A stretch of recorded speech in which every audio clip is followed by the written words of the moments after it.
Hey everyone, welcome back. So today is the start of a brand new series, hopefully. This is the Obscure Mysteries Iceberg created by Sustained Disgust. Now, this iceberg is a little goofy. There are a lot of mysteries on here that are just very fantastical. That's like the best way I can describe them. Like source, trust me bro type of mysteries. There are conspiracy theories, legends, phenomena, and more. The bulk of the entries on here are very different from the primarily true crime and grounded in reality type of content that I cover. So I'm not entirely sure how well you guys are going to be receiving this type of iceberg, but there are well over 1,000 mysteries on here. So there is a lot of potential down in the middle and deeper ends. And from what I've seen, the entries are indeed really obscure for the most part. So I'm just going to test the waters with this iceberg and do a few parts. If you enjoy it, definitely let me know in the comments to keep it going. Now, without further ado, I hope you all enjoy this video.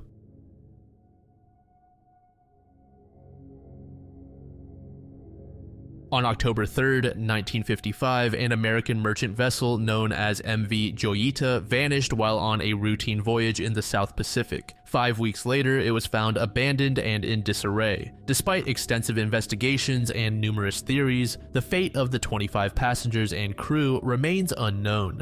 The MV Joyita was a 69-foot luxury yacht built in 1931 by the Wilmington Boat Works in Los Angeles for a prominent Hollywood film director named Roland West. Originally designed as a luxury vessel, the ship was later modified for various purposes over the years, including service as a patrol boat during World War II. In the post-war period, the MV Joyita changed hands multiple times. By 1955, it was owned by Dr. Catherine Luomala, an anthropologist, who leased it to Captain Thomas H. Miller, aka Dusty, a British sailor living in Samoa. Miller intended to use the vessel for fishing and transport in the Pacific Islands. The Joyita was scheduled to depart from Apia, the capital of Western Samoa, on October 3rd, 1955. The destination was the Tokelau Islands, located approximately 270 miles to the north. This route was a familiar one for the vessel, which had been used for various commercial purposes in the Pacific, including fishing and charter services. The Joyita was captained by Thomas Miller, who had extensive experience in the South Pacific. This journey was part of his ongoing efforts to establish a reliable transportation and fishing business in the region. On the day of departure, there were 25 people on board, 16 crew members and 9 passengers. The crew included experienced sailors as well as less experienced hands. The cargo included medical supplies, food, and construction materials. Notably, the ship was carrying no hazardous or flammable cargo, reducing the likelihood of an onboard fire as a cause for abandonment.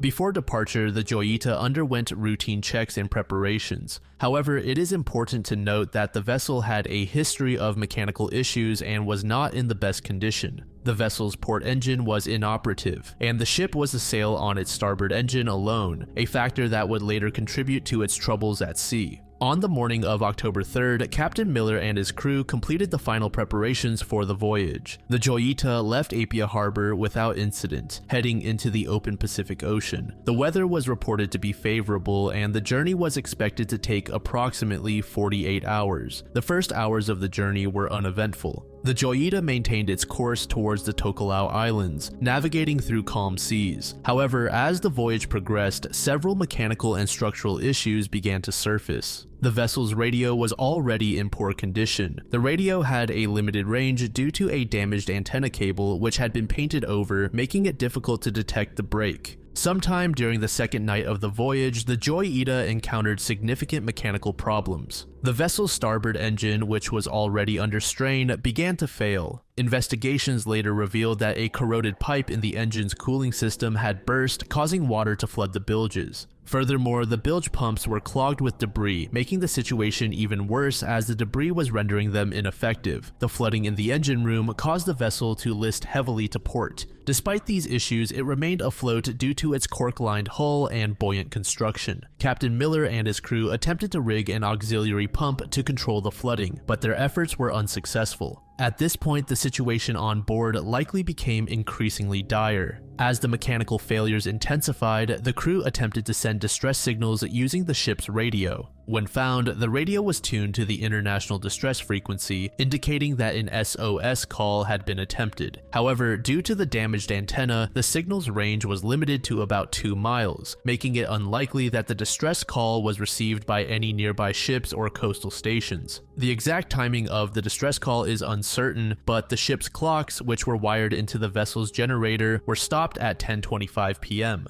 This suggests that the power failure occurred around this time, possibly marking the moment when the crew decided that the situation was untenable. The ship was reported overdue after October 6th, prompting an extensive search by the New Zealand Air Force, which patrolled the area where Joyita was expected to be. Despite these efforts, no trace of the vessel was found. Fast forward by about 5 weeks, on November 10th, the Joyita was finally found. The merchant ship Tuvalu was en route to the Funafuti Atoll when it sighted a vessel drifting amidst the waves. The ship did not respond to hails from the Tuvalu, prompting the captain to investigate further. As the Tuvalu approached, it became clear that the drifting vessel was the Joyita. It was found approximately 600 miles west of its intended route, near the island of Vanuatu, Fiji. This location was significantly off course, indicating that the vessel had drifted aimlessly for weeks. The discovery raised immediate questions about what had happened to the crew and passengers, as there was no one on board. The Joyita was found in a state of significant disarray. Despite being partially submerged and listing heavily to port, the vessel remained afloat. Investigators who boarded the Joyita observed several critical details. The flying bridge had been smashed away, and the deckhouse exhibited light damage and broken windows. These damages suggested that the vessel had encountered rough conditions or an external impact. A makeshift canvas awning had been rigged over the deckhouse, indicating that the crew had attempted to create some form of shelter or protection.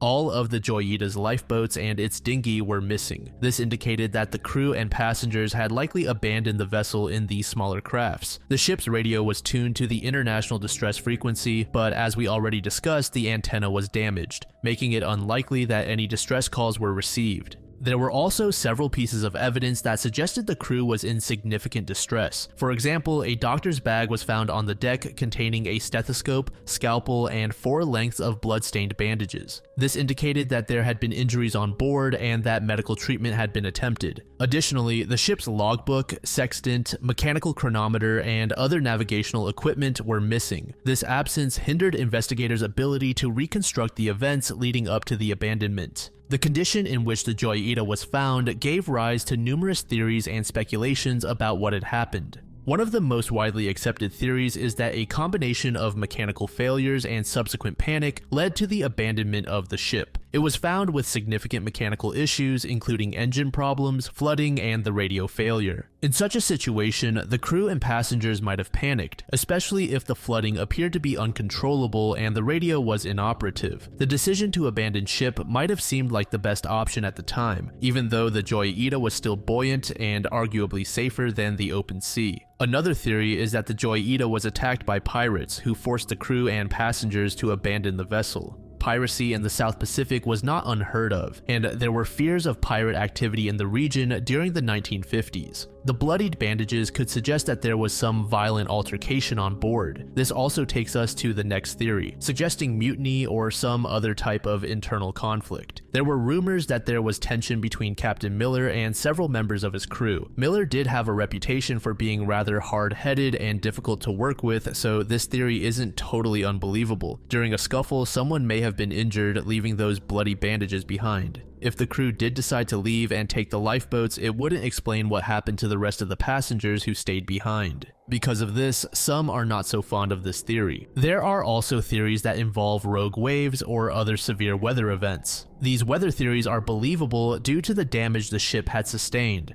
However, the weather was reported to be favorable by other people at sea at the time. But then again, the South Pacific is said to be known for its unpredictable weather. Then there are less popular theories involving Japanese fishermen / wartime remnants and the potential for insurance fraud.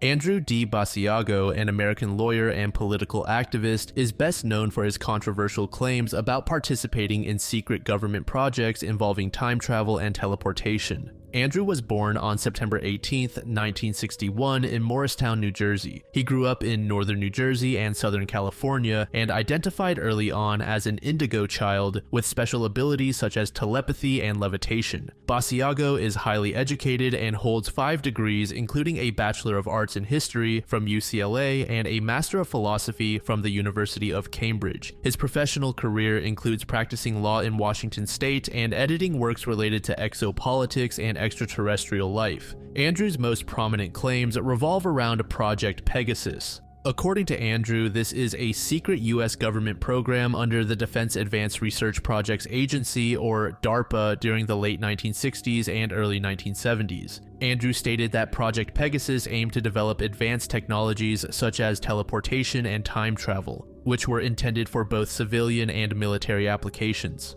Basiago alleges that he was a child participant in these experiments, which included teleportation to different locations and time periods. He describes traveling through Vortal tunnels as a turbulent experience, with missions that took him to significant historical events. One of his most cited experiences is traveling to Gettysburg on November 19, 1863, the day President Abraham Lincoln delivered the Gettysburg Address. Basiago claims to have been photographed at the event, dressed as a Union bugle boy, and cites this as evidence of his time-traveling exploits. In another account, Basiago describes multiple visits to Ford's Theater on the evening of Lincoln's assassination. He claims that these missions were to gather intelligence on the true circumstances surrounding Lincoln's death. According to Basiago, these missions often resulted in encountering different versions of reality, leading him to believe in the existence of multiple, slightly different timelines. Central to Basiago's stories is the teleportation technology he claims to have used. He describes a jump room capable of transporting individuals instantaneously to different locations, including other planets. Basiago recounts several accidents during these experiments, including one where a boy's feet were severed due to a teleportation accident. Aside from time travel, Basiago asserts that he was involved in missions to Mars during the 1980s as part of a secret space program. He claims that same jump room technology was used to visit the Red Planet, where he and other participants, including notable figures such as Barack Obama, encountered various Martian life forms. Basiago describes seeing humanoid beings, towering dinosaurs, and other strange creatures on Mars. Basiago is also the founder of the Mars Anomaly Research Society, which aims to research and disclose information about life on Mars. He has written extensively about his findings, including information about ancient structures and artifacts on the Martian surface, which he believes are evidence of a once thriving civilization. Another significant claim by Basiago involves the use of chronovisors, which are devices that allegedly allow users to view and record past and future events as holographic images. Basiago claims that chronovisors were used to document significant historical moments, such as the signing of the US Constitution and the crucifixion of Jesus Christ.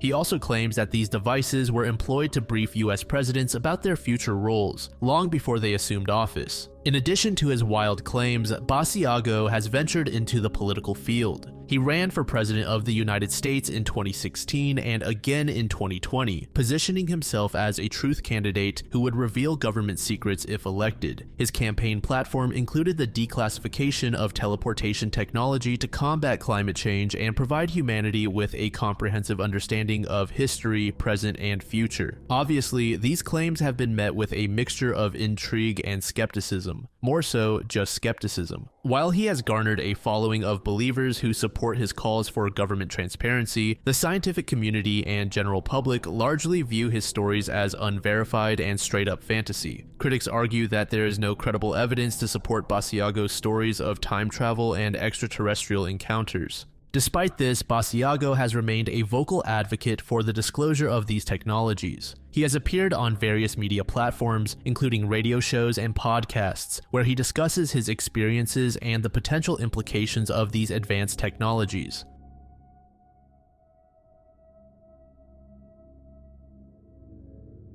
The legend of Gil Perez is one of the most intriguing tales in both Philippine and Mexican folklore. The story, which dates back to the late 16th century, involves a Spanish soldier who was reportedly teleported from Manila in the Philippines to Mexico City in New Spain, or modern-day Mexico, on October 24th, 1593. On October 23rd, 1593, Governor Gomez Perez Dasmariñas of the Philippines was assassinated by Chinese pirates during an expedition to capture the Moluccas, or Spice Islands. This event caused significant turmoil in Manila as the Spanish authorities scrambled to restore order and secure their holdings. Gil Perez, a soldier in the governor's guard, was reportedly on duty at the governor's palace in Manila when he began to feel dizzy and weak. According to the legend, he leaned against a wall, closed his eyes momentarily, and upon opening them, found himself in a completely different place, the Plaza Mayor in Mexico City, now known as Zocalo. Gil Perez's sudden appearance in Mexico City was met with disbelief and confusion.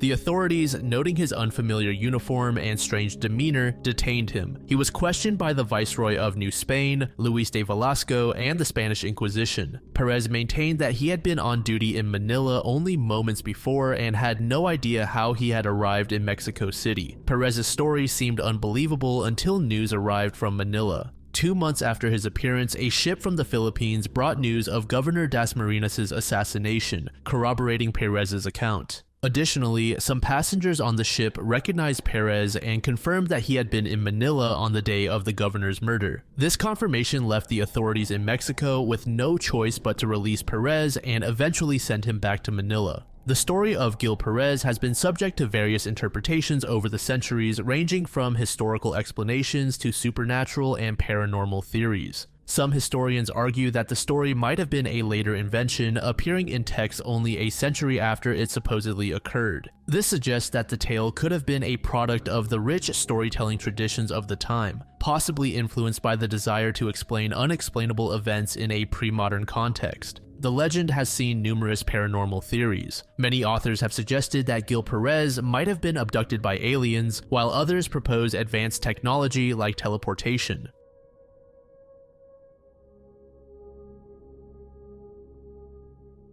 Andy Kaufman is often referred to as a comedian, but Andy himself rather hated that label and instead liked to call himself as a general entertainer. In fact, he was once quoted saying, "I am not a comic, I have never told a joke. The comedian's promise is that he will go out there and make you laugh with him. My only promise is that I will try to entertain you as best I can." On May 16th, 1984, Andy passed away from lung cancer at the age of 35. Despite having an official cause, many believe that his death was a final grand hoax. Andy Kaufman was born on January 17th, 1949 in New York City. From a young age, he showed a passion for performance, often entertaining family and friends with his unique style of humor. Kaufman's career began around the early 1970s when he started performing at comedy clubs and television shows. Kaufman's rise to fame came through his appearances on Saturday Night Live and his role as Latka Gravis on the sitcom Taxi. His performances came with a distinctive style that often left audiences baffled or confused. Kaufman was not a conventional comedian. He preferred to create characters and scenarios that challenged traditional comedic norms. His alter ego, Tony Clifton, was a boorish lounge singer who would often perform in Kaufman's stead, adding layers to his persona. And I really want to emphasize that Andy was really passionate about his personas. He often blurred the lines between reality and fiction. So to better understand why people believe his death was a hoax, we need to look deeper at the various characters Andy played. One of the foundational elements of Kaufman's career was his creation of the foreign man character, which he first introduced in his stand-up routines. The character, with his thick accent and childlike demeanor, would perform intentionally bad impressions, only to reveal an impressive impersonation of Elvis Presley. This act was an example of Kaufman's ability to subvert expectations and keep audiences on edge. The foreign man character was later adapted into the Latka Gravis character I mentioned earlier. Latka's was a fan favorite, but Kaufman saw the role as somewhat limiting. His contract with Taxi notably included a clause allowing him to perform as Tony Clifton, who was a stark contrast to the sweet-natured Latka.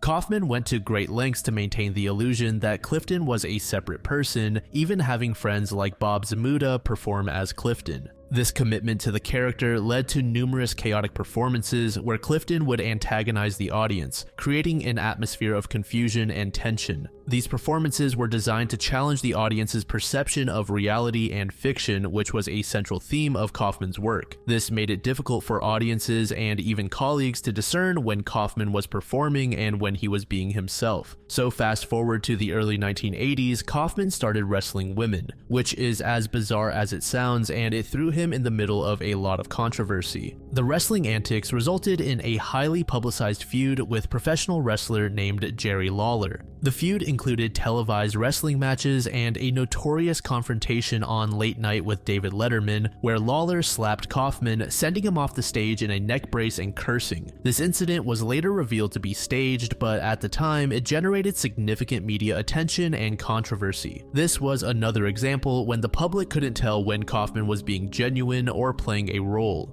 In late 1983, Kaufman was diagnosed with a rare form of lung cancer, despite leading a healthy lifestyle. The diagnosis came as a shock to many, given Kaufman's young age and overall good health. He sought alternative treatments, including a trip to the Philippines for a psychic surgery. This was a controversial procedure involving the supposed removal of tumors without traditional surgery.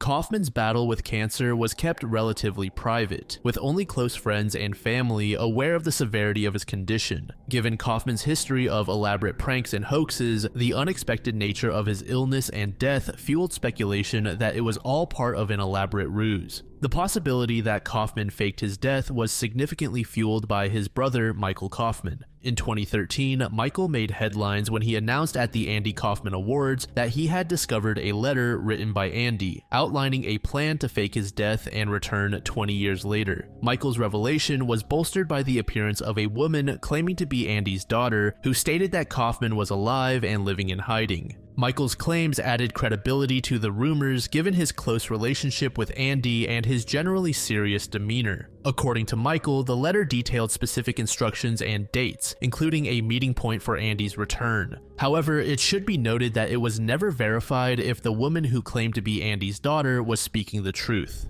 If you recall, I mentioned a man named Bob Zmuda. He was the guy that I said would often be the man behind Tony Clifton's mask. He was also one of Andy's closest friends. Zmuda has been one of the most vocal people on the theory that Kaufman faked his death. In interviews and his book, Andy Kaufman: The Truth, Finally, Zmuda claimed that Kaufman had confided in him about his plan to stage his own death. Zmuda's statements have been both supportive and contradictory at times, so many are not entirely sure what to make of his statements. Zmuda recounted how Kaufman had a deep fascination with the idea of disappearing and reappearing later in life, seeing it as the ultimate prank. According to Zmuda, Kaufman had even explored practical methods for faking his death, including using a body double of a terminally ill cancer patient. Zmuda's involvement in many of Kaufman's stunts gives weight to his claims, although there remains no concrete evidence to substantiate them.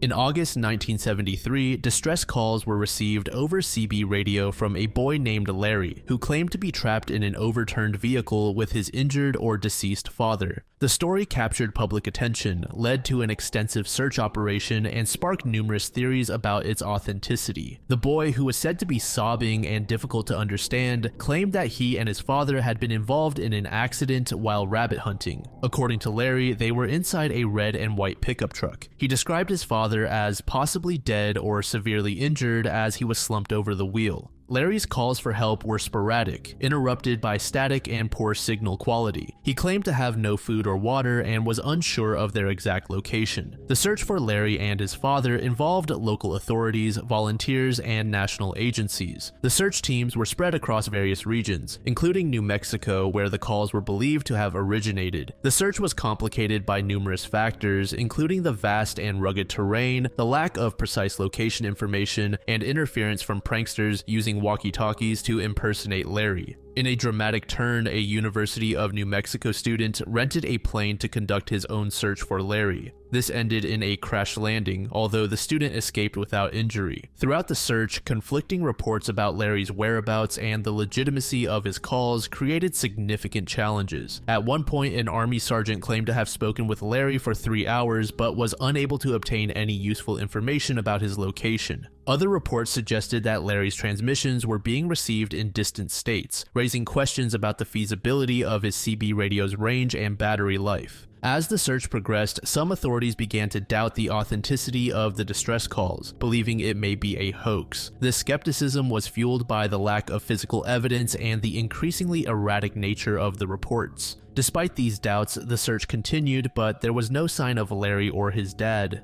The mystery of Lost Boy Larry has caught the public's imagination and led to a wide array of theories and speculations. These range from paranormal explanations to technical skepticism and the possibility of an elaborate hoax. One of the more sensational theories suggests that Larry's disappearance was linked to paranormal phenomena. Some believe that Larry and his father might have been abducted by aliens or encountered supernatural entities. Those who agree with this theory like to point to the lack of physical evidence and the strange intermittent nature of the calls. The most widely accepted theory among investigators and skeptics is that the Lost Boy Larry incident was an elaborate hoax. This theory is supported by several factors. For example, despite the extensive media coverage and the nationwide search, there were no missing person reports that matched Larry's description. The absence of any family or friends coming forward to report Larry or his father missing argues that the distress calls were fake. Additionally, the search was hampered by numerous prank calls and false leads. Children using walkie-talkies to impersonate Larry created confusion and wasted valuable resources. The presence of these pranksters suggests that the entire incident could have been a well-coordinated hoax. Then there's the content of Larry's transmissions, which included several inconsistencies that raised doubts among searchers and investigators. For example, Larry's ability to communicate without providing verifiable information about his location, his last name, or other identifying details seemed suspicious.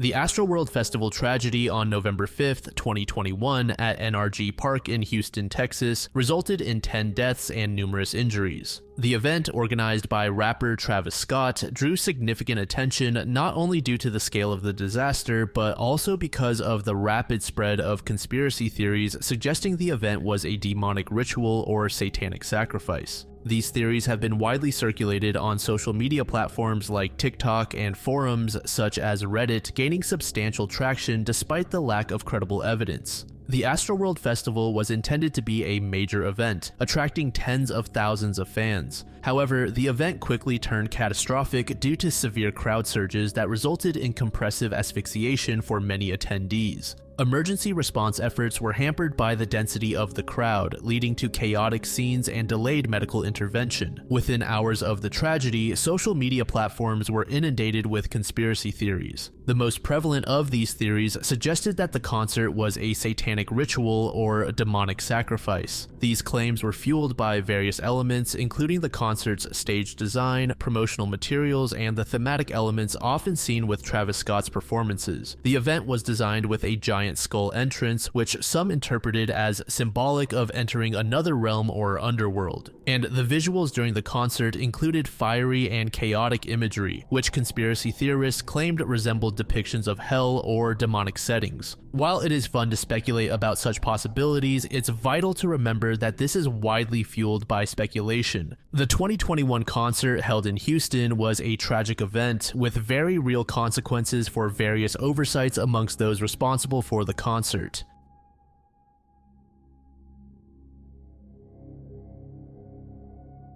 The Padmanabhaswamy Temple, located in Thiruvananthapuram, Kerala, India, is one of the richest and most mysterious temples in the world. Known for its intricate architecture and immense wealth, the temple houses 6 secret vaults, of which 5 have been opened, revealing treasures worth billions of dollars. However, Vault B, the last door, remains unopened and is surrounded by numerous legends, myths, and superstitions. The temple is dedicated to Lord Vishnu, one of the principal deities of Hinduism. According to legend, the temple was established by sage Devakara Muni, who had a divine vision instructing him to build a temple for Lord Vishnu. Over the centuries, the temple has undergone several renovations and expansions, particularly under the patronage of the Travancore royal family, who played a significant role in its development. In 2011, a Supreme Court appointed team opened 5 of the 6 secret vaults, revealing an immense amount of treasure. This discovery brought global attention to the temple and raised questions about the contents of the unopened vault.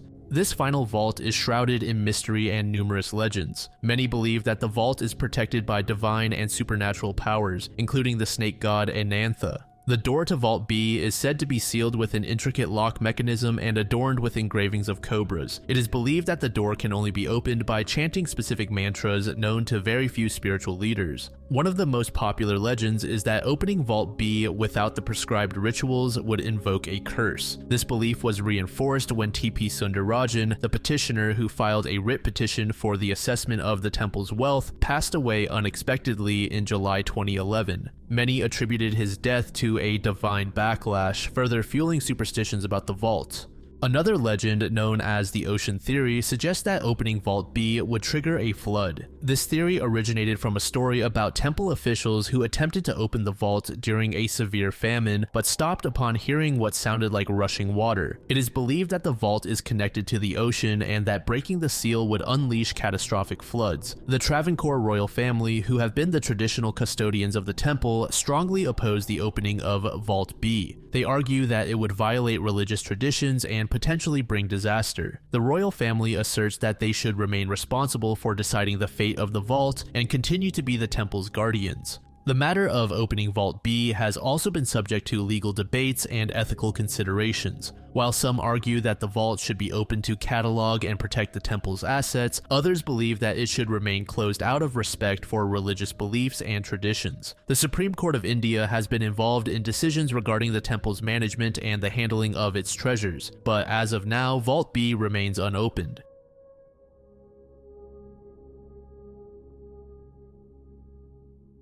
On July 25, 1952, in the quiet village of San Pietro a Vico, located in the province of Lucca, Tuscany, Italy, a peculiar event occurred. It involved a local farmer named Carlo Rusi and has since become a significant case in the history of alleged UFO encounters. The incident not only involved a close encounter with a UFO, but also included interactions with mysterious beings and an unusual gift in the form of a cigarette. On the early morning of July 25th, 1952, Carlo went to the Serchio River to fish before dawn. As he approached the riverbank, he noticed a strange object hovering above the water. This object was described as a circular disc approximately 20 meters in diameter, with a transparent tower at its center. The disc had several unique features, including oval openings around the edge, 5 propellers underneath, and 3 concentric cones on top. Carlo observed that the object appeared to be drawing water from the river through a long tube. The only sound he could hear was similar to silk rustling. As he watched in shock, a human-like face appeared from a porthole in the turret of the object. The being extended an arm toward him and a green ray was projected in his direction, causing Carlo to feel an electric-like shock. This encounter lasted for a brief period before the object ascended at an incredible speed and disappeared from sight. One of the most intriguing aspects of Carlo's encounter was his interaction with the beings that emerged from the UFO. According to Carlo, these beings were humanoid in appearance but possessed distinctive features that set them apart from humans. They communicated with him telepathically, but Carlo stated that they were difficult to comprehend fully. During this interaction, one of the beings offered Carlo a cigarette. Carlo noted that the cigarette had an unusual taste, which made him feel faint. After feeling faint, the being took back the cigarette and threw it into the river before leaving. This odd exchange has been a point of interest and debate among UFO enthusiasts. The immediate aftermath of the encounter left Carlo in a state of shock and confusion. He was uncertain about what he had witnessed and experienced. However, he eventually reported the incident, which caught the attention of local and national UFO researchers. The encounter was classified as a close encounter of the third kind, involving direct contact with animate beings associated with a UFO. 2 months after the initial encounter, Carlo experienced another strange incident. He encountered a tall, thin man with a peculiar accent while fishing at the same location. This stranger asked him if he had seen any unusual aircraft over the river. The man then offered him another cigarette, which immediately made him feel faint. The stranger quickly grabbed the cigarette from him, threw it into the river, and ran away. The encounter of Carlo Rusi has been the subject of much speculation and analysis. Several theories have been proposed to explain the event. Some skeptics suggest that Carlo's encounter could be the result of a vivid hallucination or a psychological episode. The early morning hours, coupled with the isolation of the rural area, might have contributed to a state of altered perception, leading Carlo to misinterpret natural phenomena or objects as a UFO and extraterrestrial beings. Another theory posits that the encounter might have been part of a secret military experiment. The advanced technology described by Carlo, including the green ray and the hovering disc, could have been experimental aircraft or devices being tested by military forces. The humanoid beings could have been disguised human operatives or test pilots involved in the experiment. Then there are those that are fully in Carlo's corner and believe he had a run-in with real aliens.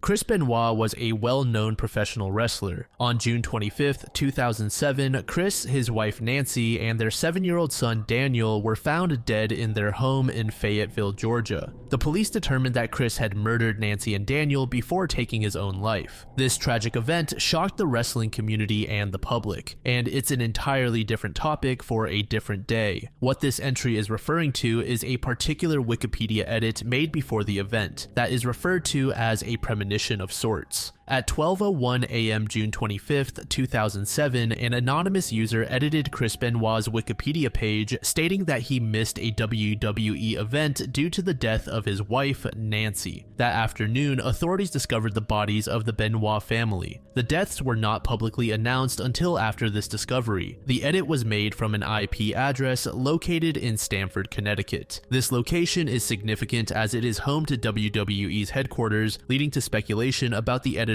possible connections. Now, this mystery is half solved. Apparently, at the time, it was a 14-year-old boy who made the edit on Wikipedia based on a rumor he heard, but being that he was a minor at the time, his identity was never revealed. Authorities traced the IP address and investigated the computer of the person who made the edit. They concluded that there was no evidence of prior knowledge of the crime. The boy was quoted saying, "I just can't believe what I wrote was actually the case. I've remained stunned and saddened over it."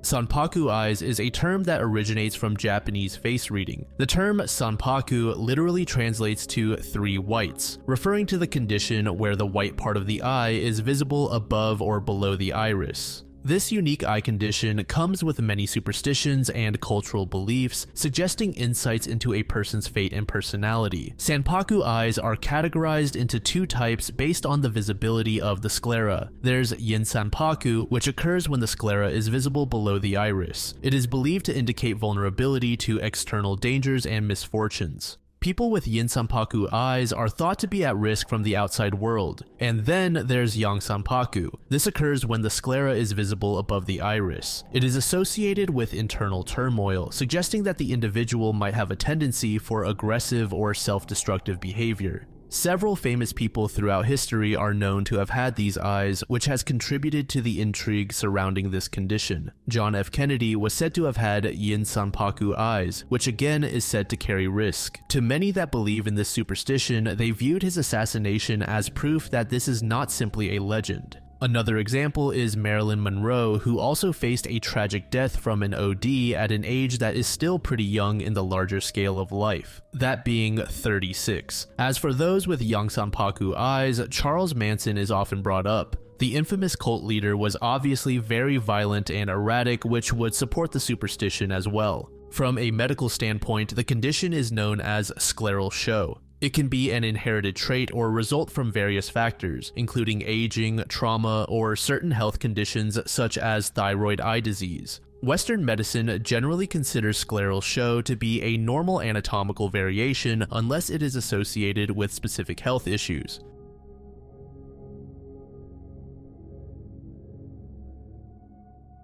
The dead internet theory suggests that a significant portion of online activity is dominated by bots and automated content rather than genuine human interaction. This theory has garnered attention due to the increasing presence of AI-generated content. The theory emerged from discussions on various forums and social media platforms around 2018 to 2020. It was initially fueled by observations saying that a lot of online content seemed repetitive or low quality. This idea was further amplified by incidents where large social media platforms were found to have a high proportion of bot accounts. For instance, during Elon Musk's acquisition of Twitter, disputes arose over the percentage of bot accounts, with estimates ranging from 5% to as high as 13.7%. Those that disagree that much of the internet is quote-unquote dead bring up several counter-arguments. For example, advancements in technology has increased automation. This, along with AI, are natural progression stages in technology, and it's not necessarily indicative of a dead internet. As for the repetitive content, this can be chalked up to statistical misinterpretation.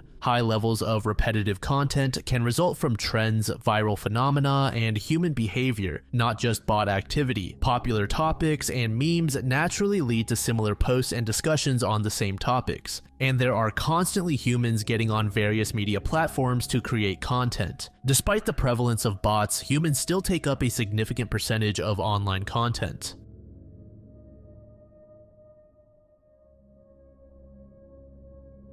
This entry pretty much says it all in the title. There is a group who are of the opinion that Beelzebub is an inhabitant of Venus, aka a Venusian. Beelzebub is normally known as a demon or deity. The name translates to Lord of the Flies and later became a significant figure in Christian demonology, often associated with Satan or seen as a high-ranking demon. In the Testament of Solomon, Beelzebul, which is just another version of the name Beelzebub, is described as a prince of demons and a former leading heavenly angel associated with the star Hesperus. The Greek version of Hesperus is Venus, the evening star, and that's where this whole theory comes from. The idea that Beelzebub is a Venusian comes from the combination of ancient alien theories and symbolic interpretations of mythological texts. Portions of the ancient alien theory suggest that many deities and demons from ancient mythologies are actually extraterrestrial beings. In this theory, Beelzebub is sometimes reinterpreted as an alien from Venus who was mistaken for a demon or god by ancient people. Venus, associated with the Roman goddess of love and beauty, is also connected to various mythological and astrological systems. The planet's dual role as the morning and evening star links it to figures like Lucifer and Beelzebub, suggesting that ancient myths describe interactions with extraterrestrial beings.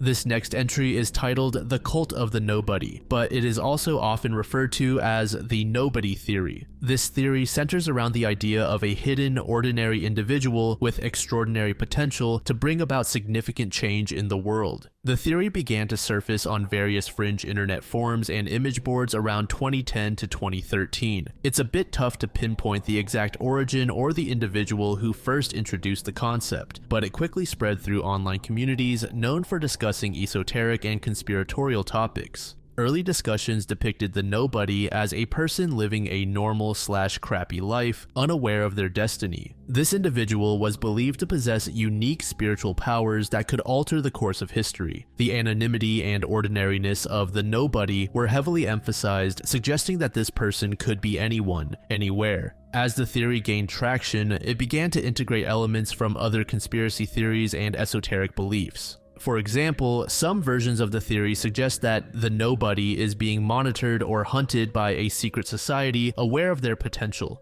This blending with other conspiracy narratives helped to broaden its appeal and complexity. A common theme in many conspiracy theories, including this one, is the battle between good and evil. The nobody is often portrayed as a force for good, destined to combat evil forces represented by corrupt political systems or secret societies. Many conspiracy theories, including this one, thrive on a fundamental distrust of authorities and official narratives. Followers often view the nobody as a force to fight off corrupt or oppressive systems, reinforcing their skepticism towards mainstream institutions. This entry examines a case from 1936 in Pavlodar, Kazakhstan, shedding light on one of the first documented reports of a so-called high-tech humanoid, or in other words, a human with technology that wasn't consistent with the time period. Reports of flying humanoid entities have a long and varied history, with the earliest depictions centering on beings like angels or creatures like man-bats. But in 1936, there were reports of a technologically oriented flying human in Pavlodar, Kazakhstan. 15-year-old E.E. Laznaya was on her way to school one winter morning when she found herself face to face with a peculiar sight. As she crossed onto an isolated path, she spotted a medium-sized man in black overalls hovering in the sky. Additionally, he was wearing a black helmet that obscured his face. Strapped to the person's back was an oval-shaped rucksack, which emitted a distinctive low rumbling noise. What began as a fascination quickly turned into sheer terror as the jetpack man abruptly changed directions, heading straight towards Laznaya. In a panic, she frantically swung her head in every direction, seeking refuge, but she was stranded in the middle of a snowbank with nowhere to run. Fortunately, the jetpack man vanished from her sight, leaving her in a state of confusion and shock. This encounter challenges conventional explanations, as jetpack technology was far from existence in the 1930s. So, what exactly did she see that day? It was a stormy night on November 23, 1953, when an Air Force jet vanished over Lake Superior. U.S. Air Defense Command detected an unidentified object on radar in restricted airspace near the U.S.-Canadian border. The F-89C Scorpion jet from Truax Air Force Base went to investigate. The jet was piloted by First Lieutenant Felix Moncla, with Second Lieutenant Robert Wilson observing the radar. Unfortunately, neither man returned from the mission, leading to what Donald Kehoe, a former Marine Corps naval aviator and UFO researcher, called one of the strangest cases on record. While in the air, Lieutenant Wilson struggled to track the mysterious object that kept changing its course. With ground control guiding them via radio, the Scorpion jet chased the object, flying at 500 miles per hour for 30 minutes, gradually closing the gap. On the ground, the radar operator directed the jet's descent from 25,000 to 7,000 feet, observing the blips on the radar screen as the chase continued. The jet caught up to the unknown object about 70 miles off Keweenaw Point in Upper Michigan, at an altitude of 8,000 feet, approximately 160 miles northwest of Sioux Locks. At this point, the two radar blips merged into one, as Donald Kehoe would later describe as locked together. Then, according to an official accident report, the radar return from the F-89 simply disappeared from the GCI station's radar scope. Suddenly, the initial radar signal showing the unidentified object also changed direction and disappeared. The United States Air Force, U.S. Coast Guard, and Canadian Air Force conducted a thorough search and rescue operation. Unfortunately, no wreckage or trace of the pilots was ever discovered. The Air Force initially reported the disappearance to the Associated Press, stating that the vanished jet was quote-unquote followed by radar until it merged with an object 70 miles off Keweenaw Point in Upper Michigan. The news appeared in the Chicago Tribune with the headline, "Jet 2 aboard vanishes over Lake Superior." But later down the line, the Air Force changed its story, retracing the initial statements. According to the new version, the ground control radar operator misread the scope. The F-89 completed the mission by identifying the UFO as a Dakota, a Royal Canadian Air Force C-47 aircraft, which was flying off course. Lieutenant Moncla, possibly affected by vertigo, supposedly crashed into the lake on the way back. Canadian officials disputed this account, stating no flights occurred in the area that night. According to Donald Kehoe, who revisited the Kinross incident in his 1973 book, Aliens from Space, two different Air Force representatives provided contradictory explanations to Lieutenant Moncla's widow. In one version, the pilot crashed into the lake while flying too low, while in the other, the jet exploded at a high altitude. The Project Blue Book file, the Air Force's UFO investigation team, said the jet did its job well and claimed the crash was an accident, likely caused by vertigo. They said strange radar behavior was due to odd atmospheric conditions, and not finding the wreckage in the deep water was understandable. But the National Investigations Committee on Aerial Phenomena found that any mention of the mission was removed from official records.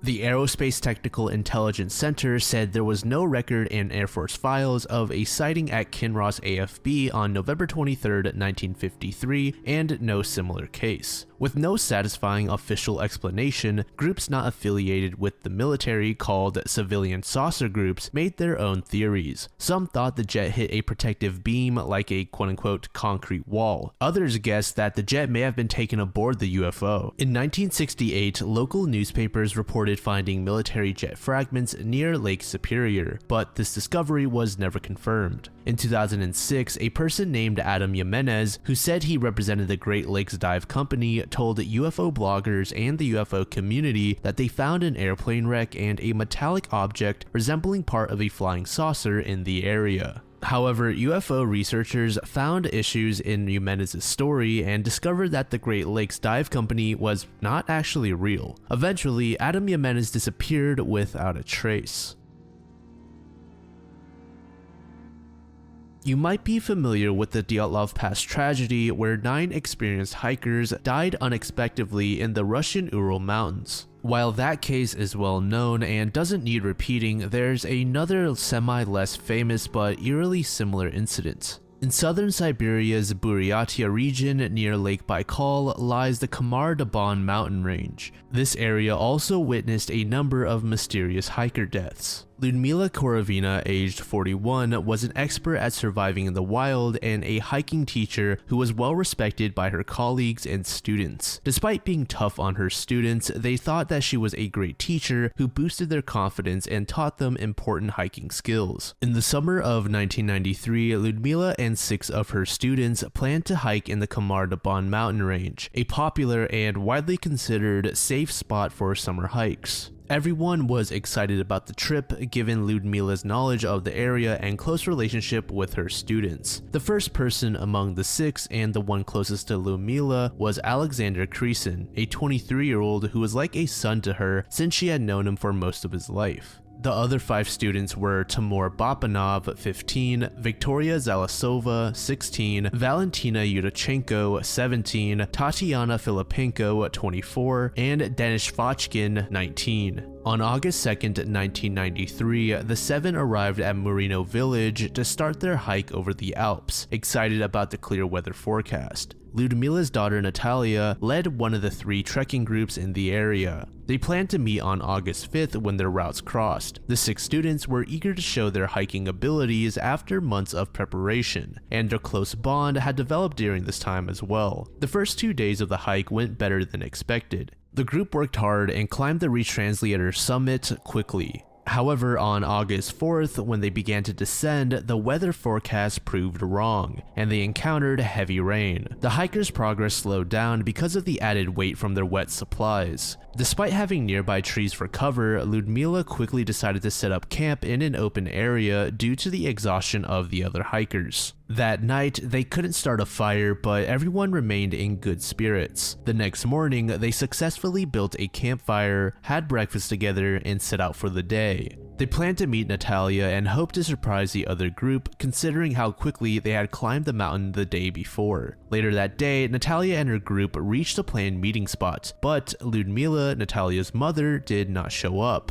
Natalia, not too worried, assumed bad weather might have delayed her mother, so the group continued their hike. Unfortunately, something more serious had happened that caused a delay for the hikers. On August 10th, kayakers on the river at the base of the Kamar-Daban mountains noticed something in the trees as they paddled downstream. A lone girl stood there looking at them. Some versions suggest that she was covered in dried blood when the kayakers approached. As they cautiously neared her, the girl began crying, trying to share her story with them. She later identified herself as Valentina Yudachenko. She stated that she had been hiking with 6 others. Frightened, the kayakers took Valentina to the local police department and filed a report. It took her several days to narrate the story of what happened to the other 6, and even then, it was confusing and horrifying. Valentina explained that after having breakfast that morning, the group descended the mountain. However, a short while later, Alexander, who was also referred to as Satya, who was at the back of the group, began screaming. When everyone turned around to see Satya, he was frothing at the mouth, mouth and bleeding from his eyes and ears. He collapsed, shaking on the ground before becoming completely still. Ludmila rushed over to him, urging the others to continue. Desperate to wake Satya up, Ludmila was in utter distress. The rest of the group hadn't gone far before hearing her cries. They found her exhibiting the same symptoms as Satya and hurried to assist. Ludmila was bleeding from her eyes and nose, foaming at the mouth, and shaking violently before falling onto Satya. Tatiana, the first to reach Ludmila, also fainted, clutching her throat as if struggling to breathe. She cautiously moved to a nearby rock where she repeatedly banged her head until she became limp.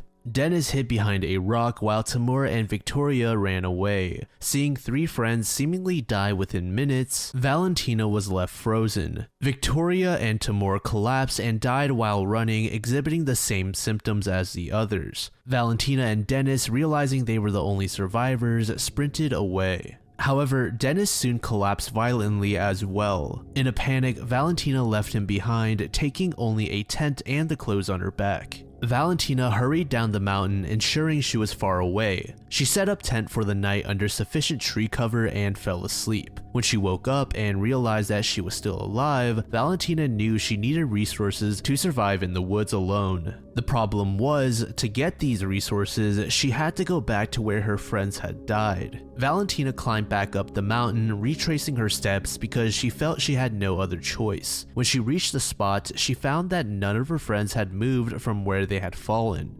Valentina quickly collected the supplies she needed from their bodies, ensuring they were all deceased, and then headed towards the power lines. For 4 days, she followed the power lines down the mountain, hoping someone would find her before she came across a river. On the 4th day, the kayakers found and rescued her. Even though the police received a report, no formal search took place until August 24th. It took 2 days for helicopters to find the remains because Valentina hadn't shared her version of what happened yet. According to an autopsy report, all of them except Ludmila, who had a heart attack, were determined to have died from hypothermia. They were all found with bruised lungs, but the cause of death was identified as a protein shortage due to starvation and extreme hypothermia. Ultimately, the deaths were deemed accidental. This decision seems strange in light of Valentina's testimony and is crucial to many arguments made in this case. People have come up with many ideas to explain what happened in this mysterious incident, which is understandable considering how much investigation has been done.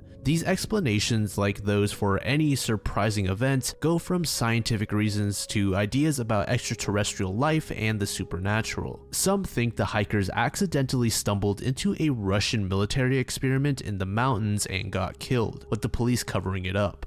But there are issues with this theory: the open visibility of the hiker's spot and Valentina's survival. In the summer, many tour groups visit the Kamardaban Mountains, making a secret military experiment during the tourist season unlikely. The area where the hikers died was open and visible, not fitting for a top-secret operation. Valentina's survival is also puzzling. And why were only the others killed? Some researchers believe Valentina's symptoms align with the effects of chemical weapons, especially nerve agents, as convulsions and mouth foaming are indicators of a potent nerve toxin. The autopsy findings, including lung bruising, are consistent with death caused by nerve gas, which can also lead to respiratory difficulty. Ludmila's cause of death, cardiac arrest, fits with nerve agents as well. If they were exposed to a nerve toxin, the other hikers might have died from hypothermia, as they could have become unconscious or fallen into a coma before succumbing to the cold. Another theory suggests that the rainwater was contaminated. This theory suggests that the hikers might have ingested poisons from rain-borne toxins in their water, possibly from Lake Baikal's toxic waste disposal. Even a water-soluble nerve agent could have contaminated it. Valentina's survival might be attributed to consuming less contaminated water. The hikers could have succumbed to the toxin, causing hypothermia before its full effect. The toxin might not show up in regular toxicology tests. However, a flaw in this theory is that each death seems isolated. It's improbable that only one group would be affected by severely contaminated water if the site was popular among many travelers. Unfortunately, this case is still shrouded in immense mystery, and it's tough to believe that we will ever receive a concise explanation in the future. Every year on May 1st, there are these strange cryptic ads in the Daily Wildcat newspaper. People aren't sure where these ads come from or why they're there. These strange ads in the University of Arizona student newspaper have garnered so much attention that it's earned the name the Mayday Mystery. These ads have been showing up every May 1st since at least 1981. They include confusing things like maps, math problems, pictures, and words, along with a drawing of a smirking man. Included with these ads is the mention of a mysterious group known as the Orphanage. Who or what they are is anybody's guess. There is an entire website dedicated to documenting the mystery if you would like to take a look at the ads for yourself. Simply search Mayday Mystery into Google and it should pop up. In the mid-1990s, a student named Brian Hance encountered this mystery and got curious and wanted to solve it. Since then, people like Kate Vesely have tried to figure out the messages, but the true reason for the ads is still unknown.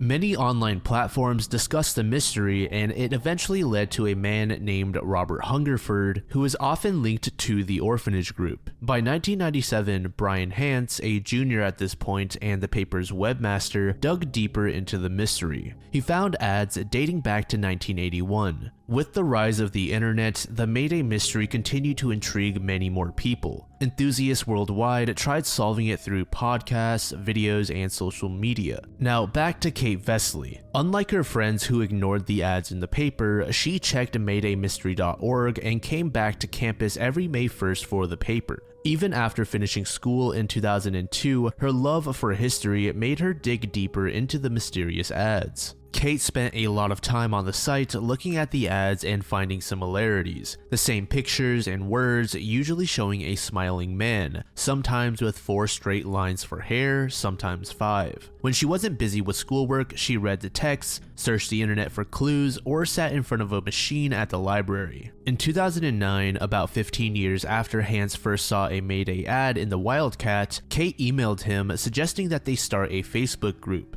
She thought that people could work together to solve the mystery. With Hance's approval, she created Mayday Mystery Fans and began sharing theories and questions with a growing community. Later, she joined Reddit for more discussions on unsolved mysteries, hoping for fresh perspectives. Despite gaining new insights into different aspects of the ads, she still felt far from solving the mystery she spent over a decade pondering. However, over the years, she began forming her own theory. In the 1970s, she believes a group of smart individuals at the University of Arizona created an intellectual fraternity. They may have used the newspaper to discuss important subjects amongst themselves. The ads might have begun as a game and evolved into a tradition over the years. Kate has this image in her mind of curious, brainy students eager to discuss science, math, and philosophy. In his last year of college, Brian Hance, feeling stuck in solving the Mayday Mystery, sought help on the internet. He reached out through his website asking for assistance in deciphering the puzzle. Surprisingly, he got an email signed by the Orphanage, the same name that caught his attention as a freshman on those ads. The email cryptically said, "The day you can see the door, you will be welcomed inside." This mysterious message further intrigued Brian. Instead of leaving Tucson after graduation, he continued working for the university and started a side business. Every May when the ads reappeared, he persisted in researching and sharing clues on his website. His interactions with this group known as the Orphanage included receiving rare coins, news clippings, and letters from different locations. People claiming to be from the Orphanage sometimes called him, informing him about upcoming ads.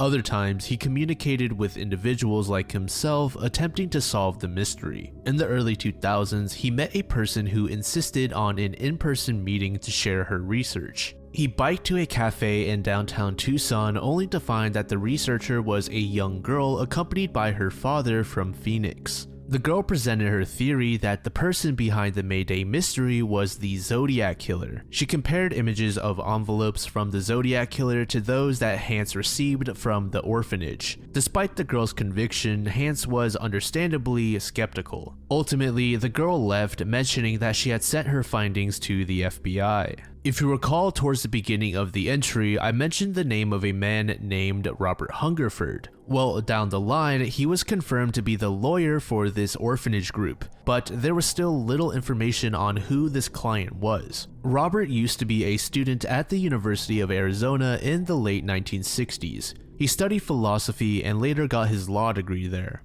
He was said to speak 8 different languages, including Latin, Hebrew, Russian, and Greek. Kate realized that Robert had an office in downtown Tucson and was in his 60s. This wasn't far from where Kate worked for the Pima County criminal justice system. Kate decided to pay him a visit, but when she found his office, there was a business card on the door saying that he was retired. Before leaving, she left a note. It said, "I'm a longtime follower of MDM, which stands for Mayday Mystery. I was in the neighborhood and wanted to say hello. If you ever keep office hours and wouldn't mind a visit, please let me know." She added her email address and then left. Surprisingly, the very next day, she found a message in her email inbox. Robert communicated that his motivation is for a quote-unquote total social theological transformation, starting on August 30th, 1969. When asked about what will happen, he mentioned a dramatic transformation beyond any sea change. Robert said that one would have to experience it firsthand to understand. His occasional role as the lawyer and go-to person for the orphanage is no secret. Brett Farah, who was once a student and later became the director of Arizona student media at the university, recalls talking with Robert. Every year, Robert would politely call to discuss advertising in the May 1st issue.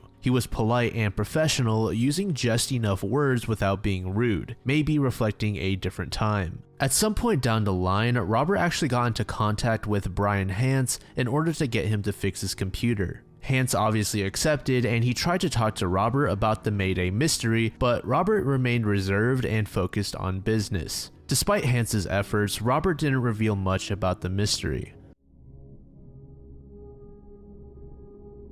This first entry revolves around the idea that J.K. Rowling, the author of the Harry Potter series, does not actually exist and is instead a construct created by a team of writers or a corporate entity. This stems from a mix of disbelief in her output and the intricacies of the Harry Potter universe. The theory can be traced back to online forums and social media discussions, where fans and skeptics alike have speculated about the likelihood of one person being capable of creating such a detailed and expansive series. There were several old Reddit threads that dive deep into various debates and aspects of this theory, but after trying to find some for a little while, I just couldn't. There's just this massive slew of other J.K. Rowling controversy that pushes the mentioned threads completely out of the way. And once you're able to sift through that mess, you pretty much only see news about how Rowling used a pseudonym to write some sort of true crime novel, or something to that extent. Anyway, in one of these threads, users discussed the possibility that Rowling is a hired actress, and the consistent quality and complexity of the Harry Potter books are more plausible if attributed to a team of writers rather than a single individual. You might be asking, why would anyone even do this in the first place?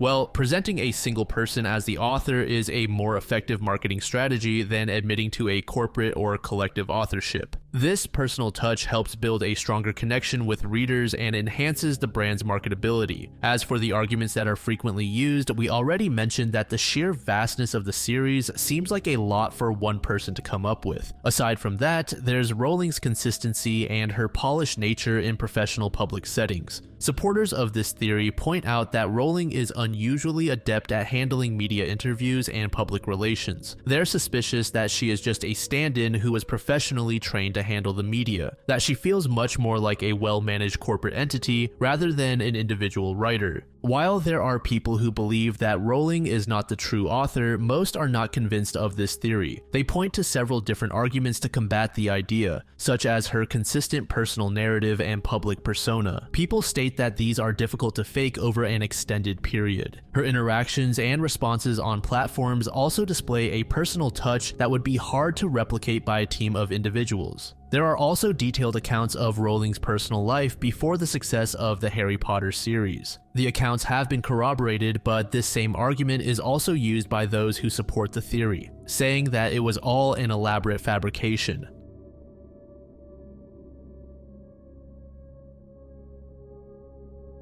The sheep-goat effect, a term coined by Gertrude Schmeidler, is a phenomenon in the field of parapsychology that has garnered significant attention and debate. It refers to the observed differences in psi, meaning psychic, performance between individuals who believe in psychic abilities and those who are skeptical. Those who believe are referred to as sheep, while those who are skeptical are called goats. Schmeidler's interest in the relationship between belief and psi performance led her to conduct a series of experiments with her students at the City University of New York. She designed a questionnaire to assess their beliefs about psi phenomena and subsequently administered psi tests using ESP cards. Schmeidler discovered a significant correlation between belief in psi and performance on psi tests, with believers performing above chance levels and skeptics performing below chance levels. Over the decades, numerous studies have replicated and expanded upon Schmeidler's initial findings. A meta-analysis by Lawrence in 1992 examined 73 experiments conducted by 37 different researchers, confirming that belief in psi is associated with higher performance in psi tasks. These studies have employed various methodologies, including card guessing, remote viewing, and psychokinesis tests, consistently demonstrating that sheep tend to score better than goats.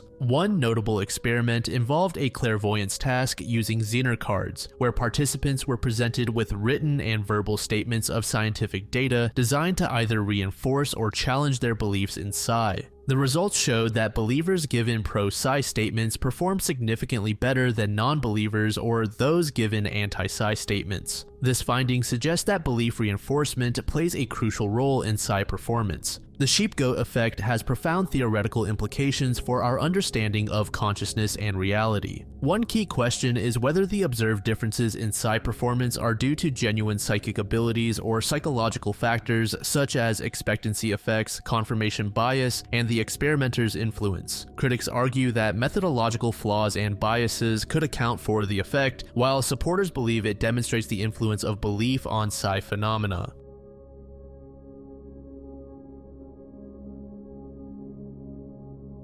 The New-Mill Mystery Blob is a phenomenon that has baffled residents and researchers alike. First reported in the early 2000s in the small village of New-Mill, Scotland, the phenomenon involves sightings of a gelatinous amorphous mass that has led to various theories ranging from extraterrestrial origins to natural occurrences. The blobs were often whitish and translucent, found on the ground or on vegetation. They varied in size, ranging from a few inches to several feet in diameter. The consistency of the blobs was soft and gelatinous, easily breaking apart upon touch. The first reports emerged in the early 2000s, capturing the local community's attention immediately and eventually the media. Witnesses described encountering these blobs during early morning walks or while working in their fields. These sightings were often followed by mysterious illnesses among those who came into contact with the blobs, resembling symptoms of radiation poisoning. Some have suggested that the New-Mill blobs are actually the same thing as star jelly, which is actually a topic that we covered in Jimbo Seth's Mystery Iceberg a long time ago. Star jelly is believed to have extraterrestrial origins or come as a byproduct of meteor showers.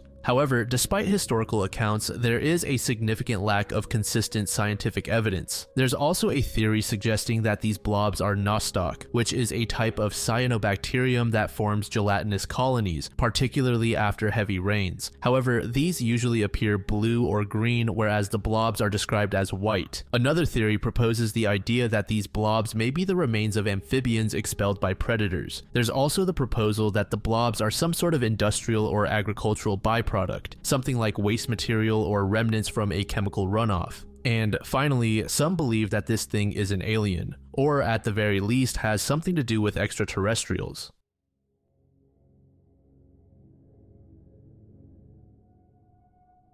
Okay, so like I said in the intro of the first part of the series, this iceberg gets a bit goofy. Assuming you believe that the moon was built, surely the logical next step would be to question who exactly is responsible for building it. There's actually a whole book created by Christopher Knight and Alan Butler titled Who Built the Moon? Obviously, we're not going to be diving too deep into that, but in it, the authors suggest that the moon could have been built by God or some other divine entity, aliens, or time-traveling humans. Then there's a man named David Icke who is apparently well known amongst conspiracy theorist communities. David supports the idea that the moon is not only a hollow space station, but was built and controlled by extraterrestrial reptilians. There's also the Vosin-Sherbakov theory. This was proposed by Soviet scientists Mikhail Vosin and Alexander Sherbakov, and also argues for the moon being hollow and turned into some sort of spacecraft.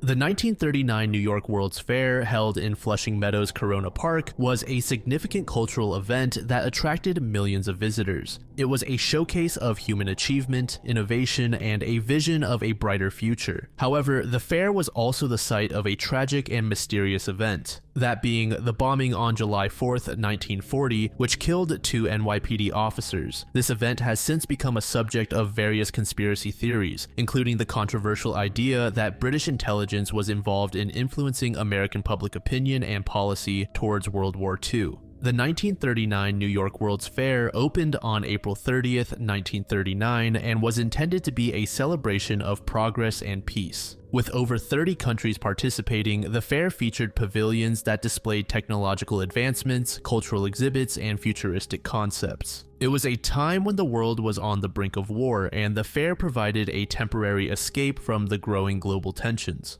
On July 4th, 1940, a bombing at the British Pavilion resulted in the deaths of Detective Joseph Lynch and Patrolman Ferdinand Socha of the NYPD's Bomb and Forgery Squad. They were investigating a suspicious package that was emitting a ticking sound. When Lynch cut open the bag, it exploded, killing both officers instantly and injuring several others. This tragic event not only shocked the attendees, but also led to a series of investigations that ultimately did not identify the perpetrators. Initially, suspicion fell on the Irish Republican Army, given the political climate and previous acts of violence attributed to them. However, no concrete evidence linked the IRA to the bombing. The case remained unsolved, leading to various speculations and conspiracy theories over the years. One of the more controversial theories suggests that British intelligence orchestrated the bombing to garner American support for Britain during World War II. At that time, the United States was officially neutral, though there was significant debate about aiding the Allies. Proponents of this theory argue that a dramatic incident like the bombing could sway public opinion and encourage the US to support Britain more actively. The theory posits that Britain, facing severe threats from Nazi Germany, needed more direct involvement from the United States. By staging an attack on American soil, particularly at an event symbolizing international unity and progress, British intelligence could have aimed to create a sense of urgency and solidarity with the Allied cause. This idea is rooted in the broader context of British propaganda efforts during the war, which aimed to influence American public opinion and policy. Despite the intriguing narrative, there is no solid evidence to support the British conspiracy theory. Historians and experts generally regard it as speculative, pointing out that such a risky and morally dubious tactic would have been unlikely and counterproductive. Official investigations at the time did not find any proof of British involvement. The case is considered officially unsolved, but there are several other theories that people are more fond of. Those include domestic extremists, German agents, or lone wolves that aim to settle personal grievances.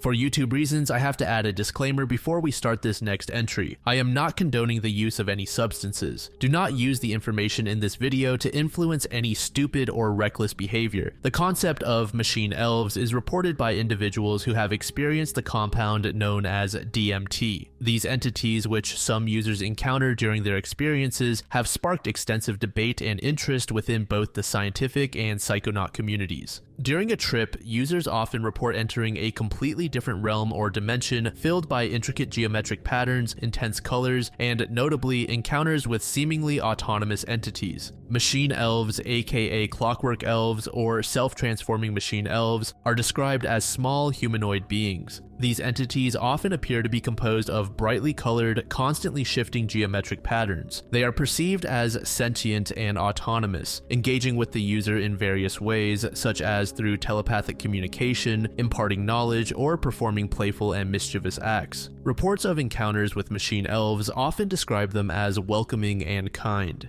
They seem curious about the human visitors, sometimes guiding them through their realm and showing them different objects or locations. The interactions are typically imbued with a sense of profound meaning or importance. Enthusiasts and scientists have formulated various theories to try and explain what these elves really are. Some psychologists propose that these entities are manifestations of the user's subconscious mind. They might represent deep-seated thoughts, fears, desires, or archetypes brought to the surface by the altered state of consciousness that is induced. But those who are genuinely of the opinion that this other realm is real, they believe that these elves are actual divine living beings.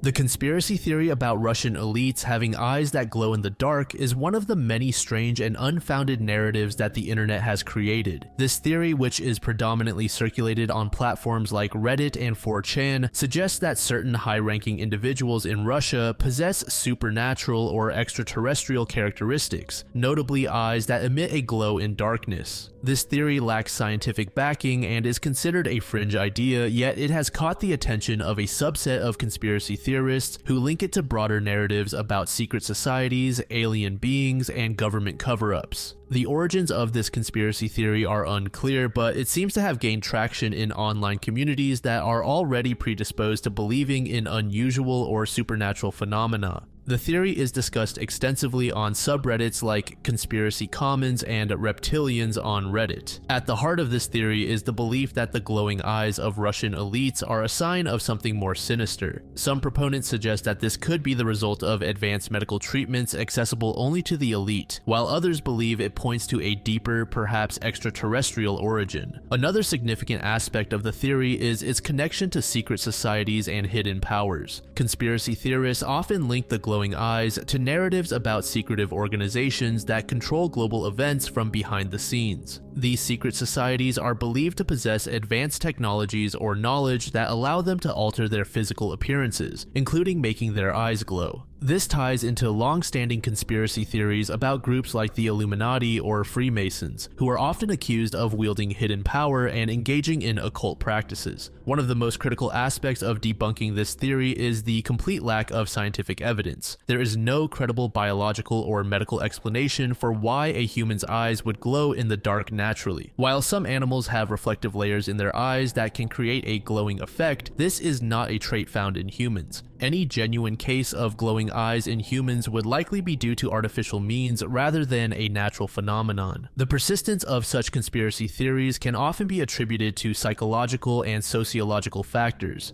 People are naturally drawn to sensational stories, especially those that offer simple explanations for complex issues. The idea of a secretive, powerful elite with supernatural traits provides a clear target for blame and fear, which can be comforting in a world that often feels chaotic and uncontrollable.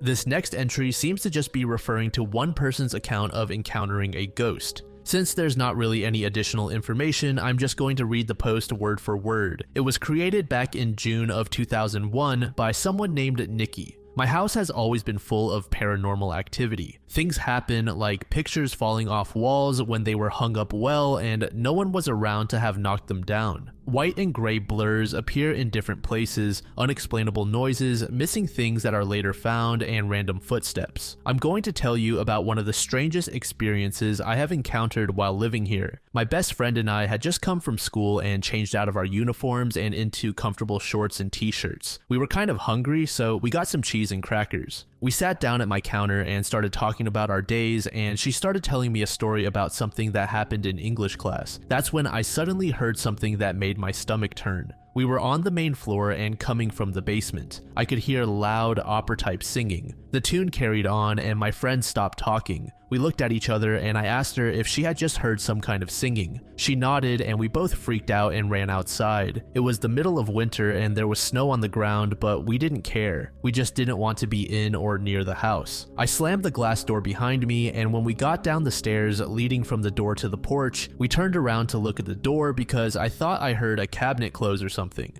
I don't quite remember what exactly made me turn around, but standing behind the glass was a blurry black figure. My friend and I were freaking out and shaking, but not just because of the cold. We wanted to wait until my mom got home before we returned inside. The figure disappeared after a few moments and we just couldn't handle the cold anymore. We went back inside and sat by the back door until my mom came home. We told her what happened and said we were probably imagining things and there was probably just a radio or TV on downstairs. We went down there to check and there was nothing on. It was not possible that what we heard was a radio. The tune that was coming from the basement was in a way unearthly. The voice was beautiful. I know I wasn't hearing things because my friend and I both heard it at the same time. It was probably one of the strangest/scariest experiences of my life. Sometimes when I'm coming up the basement stairs at night, I can see the same shadowy figure in the kitchen, but when I turn on the light, nothing is there.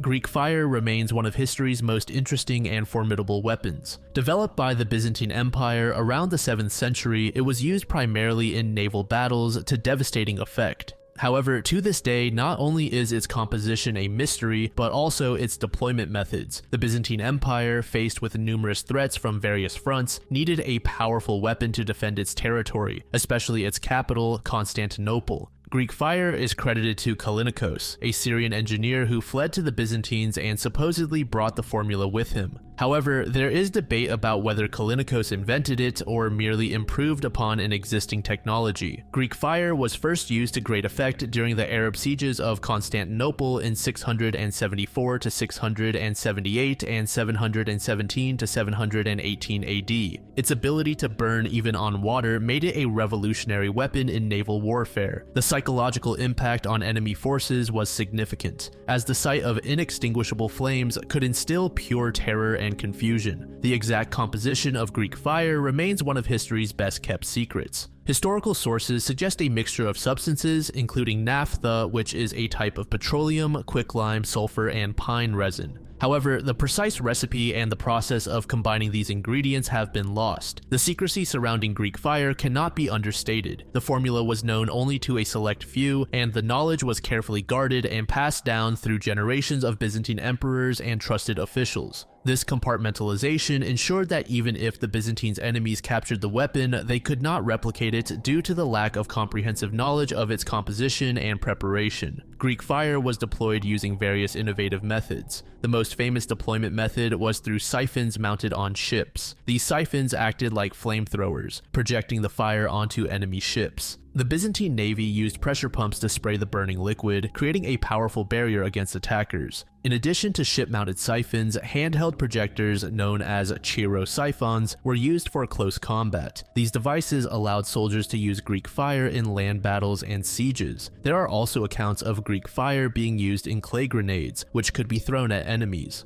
Modern scientists and historians have made numerous attempts to recreate Greek fire. Using historical texts and experimental archaeology, researchers have tried to make the incendiary mixture with varying degrees of success. Some theories suggest that the addition of quicklime to the mixture caused an exothermic reaction when exposed to water, enabling the fire to burn even on the sea. Other theories propose that light petroleum or naphtha was the primary ingredient, combined with sulfur, pine resin, and other substances to create a sticky, flammable liquid. Despite these efforts, no definitive recreation of Greek fire has been achieved, and its exact composition remains speculative. The deployment mechanisms of Greek fire were also advanced for their time. The use of pressure pumps and siphons to project the fire was a technological marvel.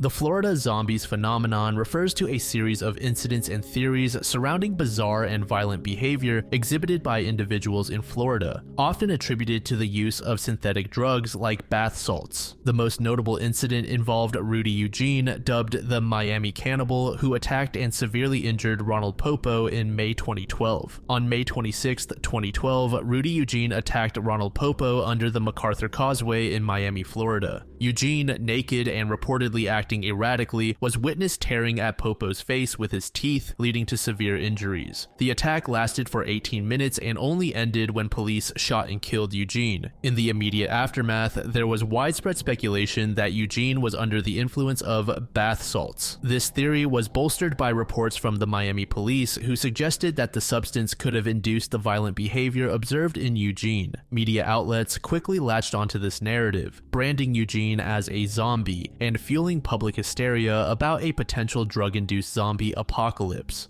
Subsequent toxicology reports revealed that there were no traces of bath salts or other synthetic drugs in Eugene's system. The only substance detected was marijuana. Scientists and researchers emphasized that the behavior exhibited by Eugene did not align with known effects of bath salts, which include severe agitation and psychosis, but not cannibalism. Michael Bauman, head of the Designer Drug Research Unit at the National Institute on Drug Abuse, clarified that while bath salts can cause serious psychological effects, they do not drive individuals to eat each other. The media's portrayal of bath salts as a zombie drug was thus largely unfounded and contributed to public misinformation. Another synthetic substance, flakka, was also brought into the conversation due to its severe side effects, which include extreme agitation, hallucinations, and psychotic behavior. However, there was no evidence linking Eugene's attack to flakka. The conflation of these substances with zombie-like behavior continued to fuel the myth despite a lack of scientific support.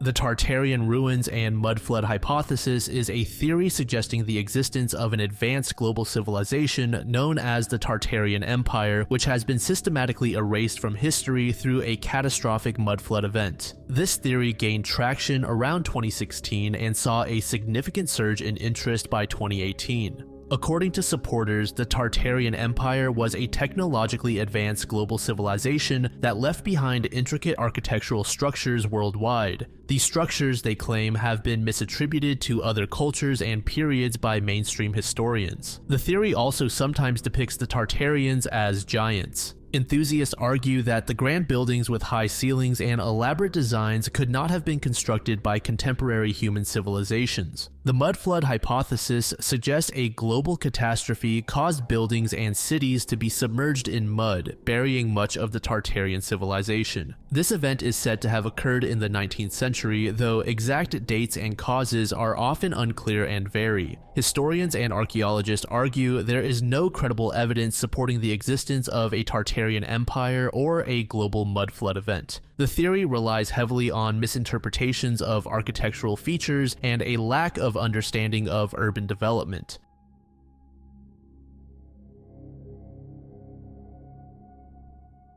The sensation of feeling watched, even when out of the direct line of sight, is a widely reported phenomenon. This sensation, often termed the psychic staring effect or gaze detection, has intrigued scientists, psychologists, and parapsychologists alike, leading to a range of studies and theories. From an evolutionary perspective, the ability to detect when someone is staring at us could have provided significant survival advantages. According to research, the visible and well-defined sclera and iris of human eyes likely evolved to enhance nonverbal communication, facilitating threat detection and social interactions. This evolutionary trait would have helped early humans sense potential predators or rivals, improving their chances of survival. The human brain is equipped with sophisticated mechanisms for gaze detection. Research involving brain imaging has shown that specific brain regions, such as the superior temporal sulcus, are more active when individuals sense they are being looked at compared to when the observer's gaze is averted by just a few degrees. This suggests that our brains are wired to recognize and respond to the direction of others' gazes. Additionally, peripheral vision plays a crucial role in detecting changes in our environment, including the feeling of being watched. Our peripheral vision is sensitive to movement and light, which may help us notice when someone is looking at us from the side or behind. The scientific investigation of the sense of being stared at has produced mixed results, often sparking controversy. One of the most prominent figures in this field is Rupert Sheldrake, a biochemist and parapsychologist who has conducted extensive experiments on the psychic staring effect. According to the Sci Encyclopedia, Sheldrake's experiments often yielded positive results, suggesting that people can detect when they are being stared at with greater accuracy than chance would predict. For instance, in a large-scale experiment conducted at the Nemo Science Center in Amsterdam, over 18,700 participants demonstrated statistically significant results indicating the ability to sense being watched. However, these findings have been met with skepticism. Critics argue that methodological flaws, such as lack of proper controls and the potential for sensory cues, could explain the positive results. Skeptical perspectives, such as those presented by David F. Marks and John Colwell, suggest that the psychic staring effect could be an artifact of pseudo-randomization and biases in experimental design. Psychological factors such as expectation and confirmation bias play a significant role in the sensation of being stared at. People who are self-conscious or anxious may be more likely to feel that they are being watched, as their heightened awareness and sensitivity to social cues can lead to a self-fulfilling prophecy.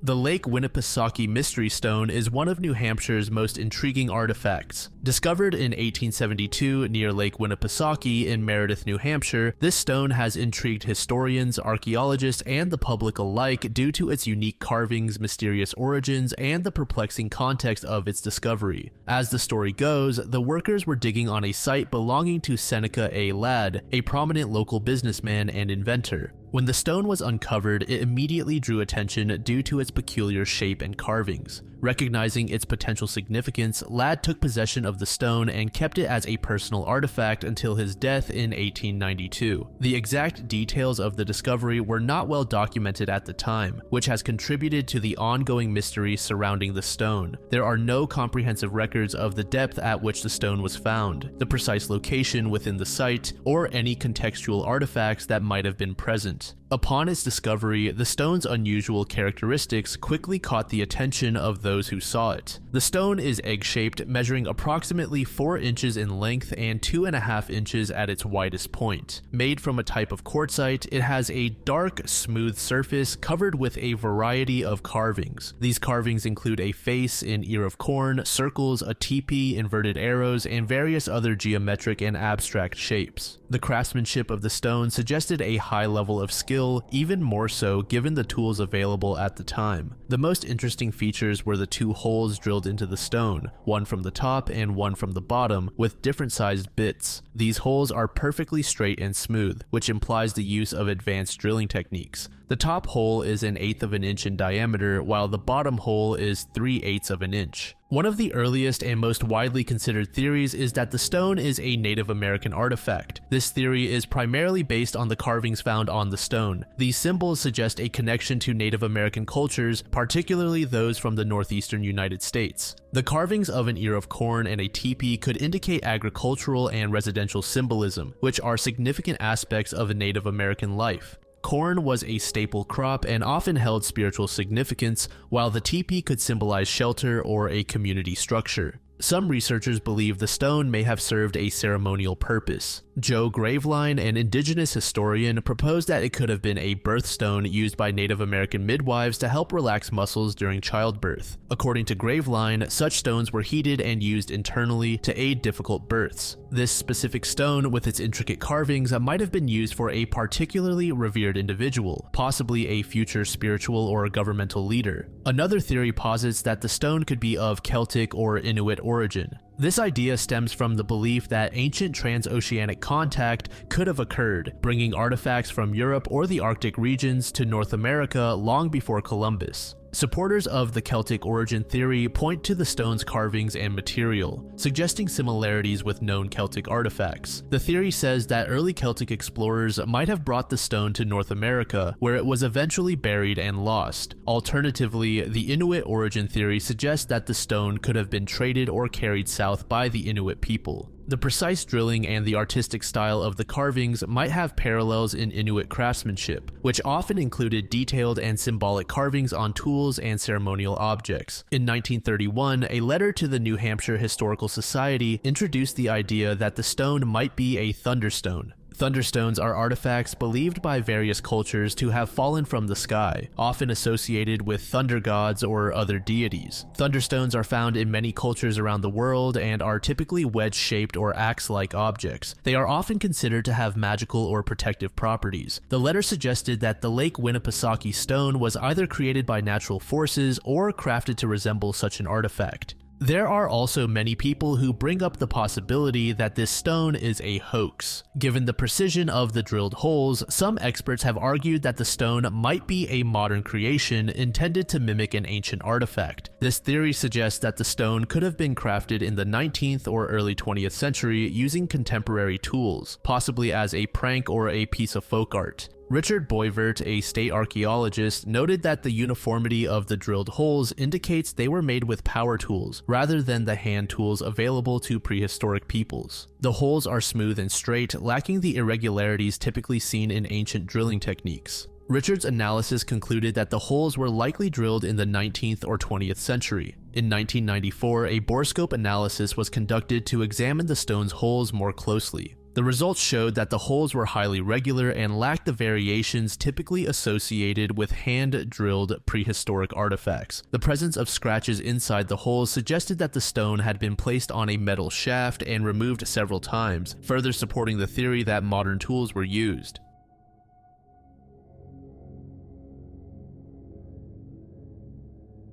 The idea that life or even entire universes could exist inside black holes is a fringe yet wildly interesting theory. Black holes are regions in space where gravitational forces are so intense that nothing, not even light, can escape from them. They are formed from the remnants of massive stars that collapse under their own gravity. The boundary of a black hole is known as the event horizon, beyond which escape is impossible. At the core of a black hole lies the singularity, a point where density becomes infinite and the laws of physics as we know them cease to apply. Several theories propose that black holes could be more than just destructive entities and might play a role in the creation of new universes or harbor life in some form. These theories often hinge on the idea that black holes could be gateways to other regions of space-time or even entirely separate universes. The nested universes hypothesis suggests that black holes could contain universes within them. This idea is grounded in the similarity between the mathematical descriptions of black holes and the Big Bang. In essence, a black hole could collapse into a singularity, which then bounces to form a new universe on the other side of the event horizon. This new universe would be disconnected from our own, and the event horizon would serve as a one-way boundary. Another related theory is Schwarzschild cosmology, which posits that our universe could exist inside a black hole that belongs to a larger parent universe. This idea builds on the concept of black holes as regions of extreme density and gravitational pull, similar to the conditions at the Big Bang. If true, this theory would imply a series of nested universes, much like Russian nesting dolls, each contained within black holes of preceding universes. The idea that life or entire universes could exist inside black holes raises numerous intriguing questions and challenges for our understanding of physics and cosmology. One of the key issues is the black hole information paradox, which concerns the fate of information that falls into a black hole. According to quantum mechanics, information cannot be destroyed, yet black holes seem to obliterate anything that crosses their event horizons. If black holes could harbor new universes or life, it might offer a solution to this paradox by suggesting that the information is not destroyed but rather transferred to another universe. The singularity at the heart of a black hole represents a point where current physical theories break down. The extreme density and gravitational forces suggest that conventional matter and life as we know them could not survive. However, if the singularity leads to a new universe, the conditions within that universe could be vastly different, potentially allowing for forms of life that are adapted to those conditions. The concept of multiverses or multiple universes is bolstered by the idea of universes existing within black holes. If black holes in our universe give birth to new universes, it suggests a potentially infinite chain of universes, each with its own distinct physical laws and constants. This multiverse theory is speculative, but offers a framework for understanding the diversity and complexity of existence beyond our observable universe. While these theories are largely speculative, they are grounded in some observations and mathematical models that explain their plausibility. Observations of the cosmic microwave background and the large-scale structure of the the universe provide indirect evidence for the nested universes hypothesis. For instance, if our universe is closed and shaped by the conditions of a parent black hole, it might exhibit certain patterns in the CMB that we can detect with advanced telescopes and observational techniques. The behavior of black holes, such as their rotation and the emission of Hawking radiation, offers clues about the processes that might occur within them. Theoretical models of rotating black holes or Kerr black holes suggest that they might harbor stable regions where the laws of physics differ from those in our universe. These regions could potentially support exotic forms of matter and energy.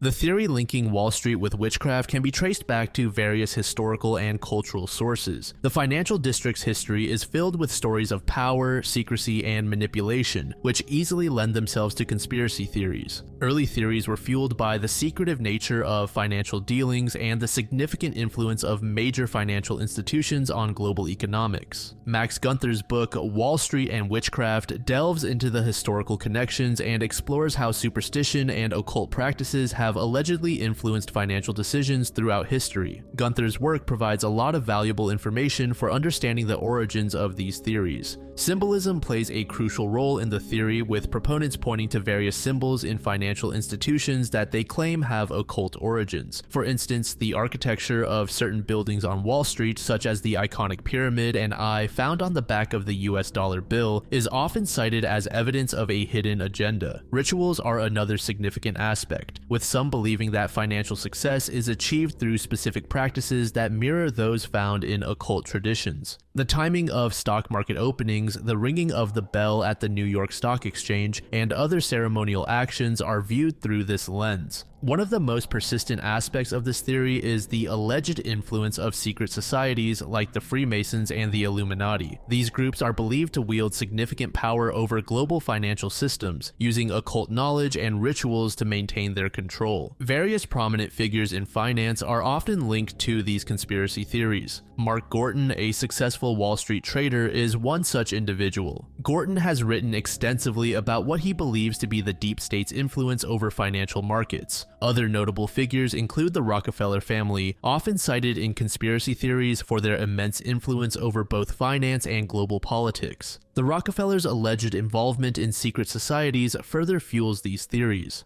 And throughout the decades, the financial district's evolution has changed immensely, starting as a modest trading post and growing to a global financial powerhouse. These times of significant economic transformation has led to the creation of many conspiracy theories. The 1929 stock market crash, the Great Depression, and subsequent economic crises have all contributed to the perception of an unseen hand guiding financial markets. These events are often retrospectively linked to occult practices, with theorists suggesting that financial elites used esoteric knowledge to manipulate market outcomes for their benefit. The theory about secret, powerful elites is also represented in media and popular culture. Films, books, and television shows have all explored the idea of occult influence in finance, embedding these concepts in the public consciousness. For example, the movie Eyes Wide Shut, which I personally really like, explores themes of secret societies and their hidden rituals, which many viewers interpret as a commentary on real-life financial elites. Despite this idea being intriguing, the theory linking Wall Street and witchcraft faces significant criticism. Mainstream scholars and financial experts often dismiss these ideas as unfounded and lacking empirical evidence. They argue that the theory relies heavily on circumstantial evidence and symbolic interpretation rather than concrete proof. The belief in occult influence over Wall Street has broader socio-political implications. It reflects a deep-seated distrust of financial institutions and the perceived inequities of the global economic system. This distrust is often compounded by economic crises and scandals, which reinforce the idea that a powerful few control the fortunes of many. These theories can also be seen as a form of resistance against perceived economic oppression.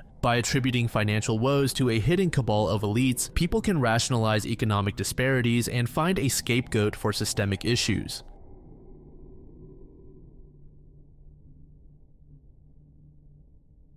So this next entry is about the myth of monkeys coming together to basically form a bridge. I remember seeing instances in cartoons where such a thing was shown off, but I never actually gave it much thought, and apparently this idea is a myth. It seems that this idea can be traced back to the late 1500s, where naturalists stated that monkeys would form a living bridge in order to cross alligator-infested rivers. There's another topic that is similar called rat kings, which refers to a group of rats joining together by the tail. This can also be traced back to the 15th century. Most say that the rats' tails stick together because of some sort of substances, while others state that the tails somehow just get tangled up. In the past, rat kings were seen as a bad omen representing death.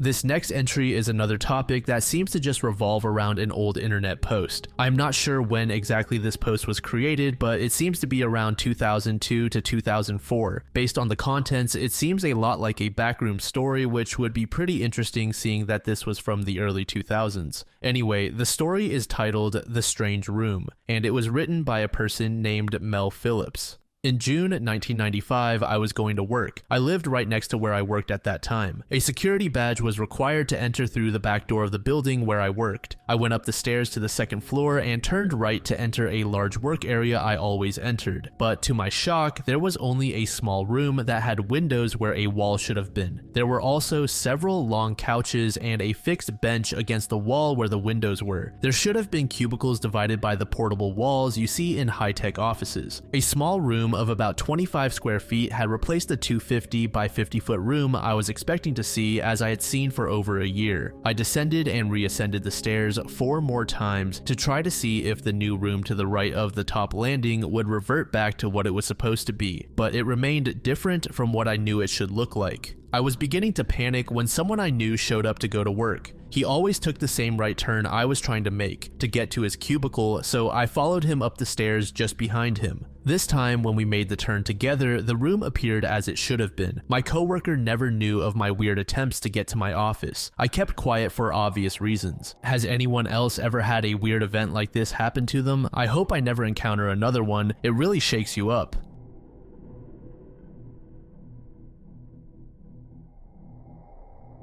The Salish Sea is a network of waterways in British Columbia, Canada, and Washington State in the US. It has become the focal point of a strange and disturbing mystery. Since 2007, over 20 human feet, mostly in sneakers, have washed ashore in this region. This phenomenon has captivated the public's imagination and prompted extensive investigations. The mystery began on August 20th, 2007, when a man's right foot, inside of a size 12 sneaker, was discovered on Jedediah Island in British Columbia. This initial find was soon followed by a series of similar discoveries along the coast, sparking widespread speculation and concern. Then on February 8th, 2008, another right foot was found in a size 11 sneaker on Valdez Island. A few months later, on May 22nd, a right foot that is said to have belonged to a woman was found on Kirkland Island. Less than a month later, a man's left foot was found on West Ham Island. This foot was later matched up to the foot found on February 8th, 2008. The first foot found outside of British Columbia was in August of 2008. More discoveries would pop up over the years, with over 20 feet being found by 2020. Many of the feet have been identified through DNA testing, linking them to missing persons. Most individuals had died from accidents or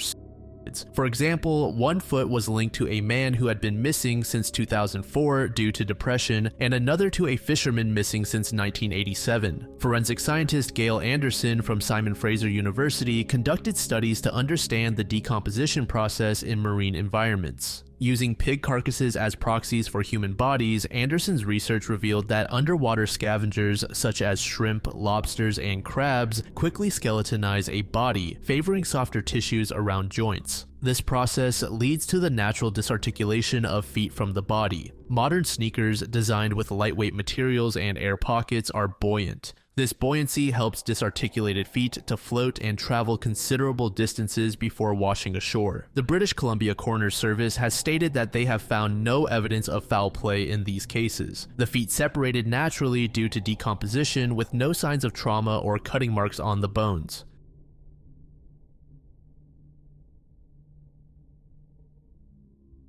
Although widely discredited by historians and scholars, the theory that ancient Rome didn't exist has gained some traction on social media platforms, particularly TikTok. It draws on a tradition of historical revisionism and skepticism that questions the authenticity of historical records. One of the earliest figures associated with such ideas was Jean Ardouin, a 17th century French Jesuit scholar. He argued that many ancient texts, including those attributed to Roman authors, were forgeries created by medieval monks to serve various ideological purposes. In the late 19th century, Edwin Johnson, an English radical atheist, expanded on these ideas. Johnson suggested that not only were individual texts forgeries, but entire periods of history, including the Roman Empire, were fabricated. The resurgence of the theory in modern times can be largely attributed to social media platforms like TikTok. Various users popularized the idea through viral videos, claiming that historical evidence of ancient Rome is either misinterpreted or just fake. These videos often argue that there is a lack of unique material culture attributed to Rome, and that primary documents and radiocarbon dates do not support the traditional narrative. The theory posits that many of the architectural and engineering feats attributed to the Romans, such as aqueducts and roads, are either exaggerations or misattributions. Skeptics question how an ancient civilization could achieve such advanced technology without modern tools and knowledge.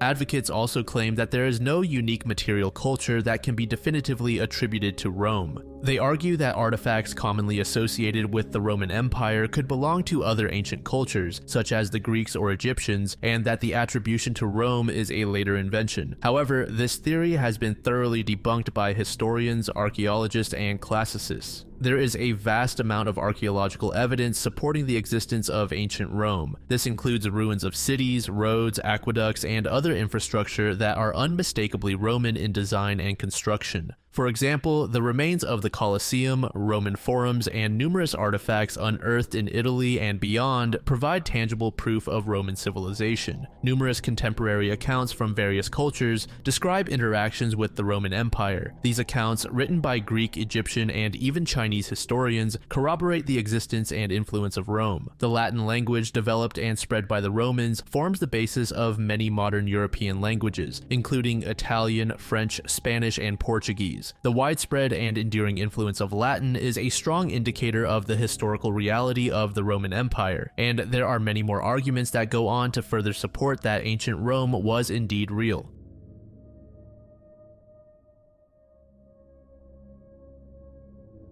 The legend of Rap.mp3 and Memphis rap sigils is rooted in the more obscure corners of the Memphis rap scene from the 1990s. These myths have gained traction over the years, creating a narrative with supernatural elements. This era produced a distinctive sound characterized by dark, haunting beats and grim lyrical themes, often touching upon violence, the occult, and supernatural phenomena. The legend of Rap.mp3, meanwhile, emerged from internet forums later on, such as 4chan and Reddit. It revolves around a supposedly cursed or haunted rap song that brings misfortune or even death to those who listen to it. This legend often ties back to the Memphis rap scene, suggesting that some tracks from this period possess demonic powers. The following list is just a few songs that are said to contain hidden messages, demonic chants, or eerie sounds that invoke a sense of dread and horror. Obviously, I won't be playing them for you since I don't want to deal with the headache of potential copyright. Wanted, Dead or Alive by 10 Wanted Men, the single by Children of the Corn, The World of a Psycho by Maniac, Living in a Casket by HOH, and Words of Destruction by Nod, and much more. It's said that listening to these songs under special circumstances can invoke supernatural experiences. One notable aspect of this legend is the insistence that the tracks must be listened to on their original cassette recordings for the curse to take effect.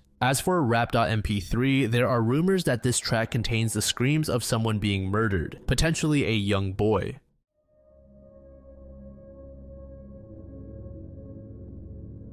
The Grim Reaper of the Grand Canyon. So I remember this image making its rounds on YouTube years ago. This photo was obviously taken at the Grand Canyon back in the 80s and has gone on to become one of the more creepy photos to ever be taken. A little over a decade ago, a Reddit user by the name of Zombie Gaddafi made a post about an eerie story on his uncle who was 50 years old at the time of the Reddit post. His uncle visited the Grand Canyon with a group of friends and the trip seemed like any other at first. As the group was driving through through the canyon, one of the friends asked to take a break on the side and stretch their bodies a bit as they had been cooped up in the vehicle for quite a while. They decided to stop at an area with pretty dense hedges, and as with any trip, they decided to take some pictures of each other. One of the friends suggested that OP's uncle stand at the edge of the canyon while holding out a fishing rod. They proceeded to get into position, take the photo, and then drive off.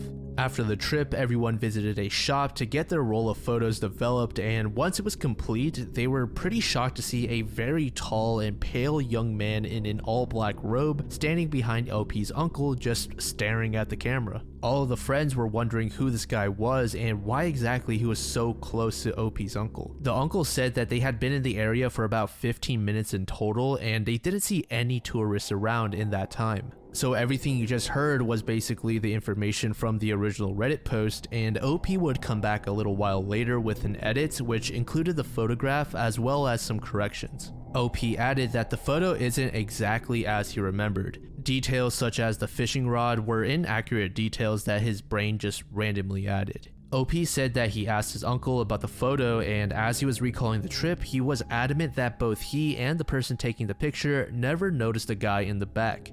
OP said that he was really young when he made the original post, and even younger when his uncle first told him the story. He thought that perhaps his uncle was trying to creep him out and make up some lies to make the story scarier. So OP then asked his other family members about the photo and showed it to them. Everyone he asked also said that they had no idea who that person was, and they said that they were very familiar with most of the friends that OP's uncle hung out with. As the story gained attention, Reddit users came in droves to share their theories as to who or what the guy was doing there. The two most popular and accepted theories are that the guy was just a normal random dude there to take a piss, or the entire situation was a hoax. Initially, there were a lot of people who mentioned that the guy was abnormally tall, but that can be explained as just his positioning making him appear much larger. This is definitely the most boring theory, but you know, Occam's razor and all that, this is probably the most likely. It's pretty creepy knowing that this guy was tailing you and you had no idea, but he was probably harmless. Another popular theory is, of course, the name of this entry. The guy was the Grim Reaper. There have been numerous Grim Reaper sightings throughout time, and how the Reaper appears in front of someone who is about to die. Someone in the friend group may have been fated to lose their life that day, only to live past their expected time of death. Obviously, some people may think this theory is outlandish and think that the internet simply took something and blasted it way out of proportion.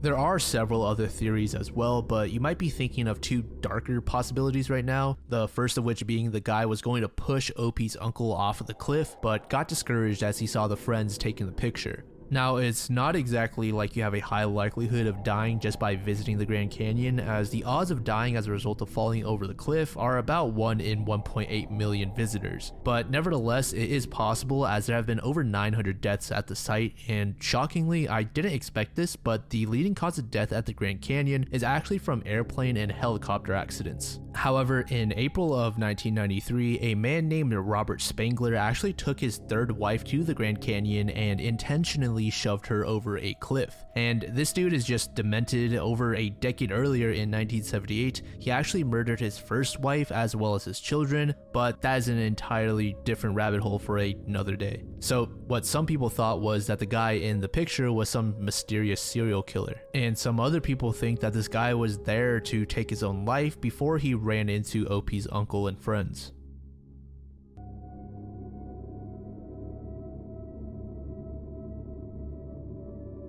Poe Toaster is the name that is used to refer to an unidentified person who visited famed author Edgar Allan Poe's grave on an annual basis in the early hours of the day on Poe's birthday. The mysterious figure was described wearing black with a wide-brimmed hat and white scarf. The shadowy individual always poured out a glass of cognac to raise a toast in honor of Poe before disappearing. This person was often seen leaving behind 3 roses in a distinct arrangement, as well as the unfinished bottle of cognac. As time went on, this person gained a sort of mythical status and thus commanded a group of onlookers every year who hoped to see the person's face. According to onlookers, the person appeared to be male and has has been visiting the grave ever since the 1930s, but the documentation didn't begin until the 1950s. And then in 1998, the original Poe toaster supposedly died, and the task of paying tribute to Edgar Allan Poe was handed down to a quote-unquote son. This son left behind some notes on the grave containing some controversial statements, which caused many observers to become irritated and attempt to detain or at least identify the guy. Depending on the source, the final time that Poe toaster visited the grave was either in 2009 or 2012. But in 2016, the Maryland Historical Society selected a new person to continue the toaster tradition. This new assigned toaster was, of course, not anonymous, and the entire event was turned into a public celebration. And to this day, the identity of the original Poe toaster is still unknown.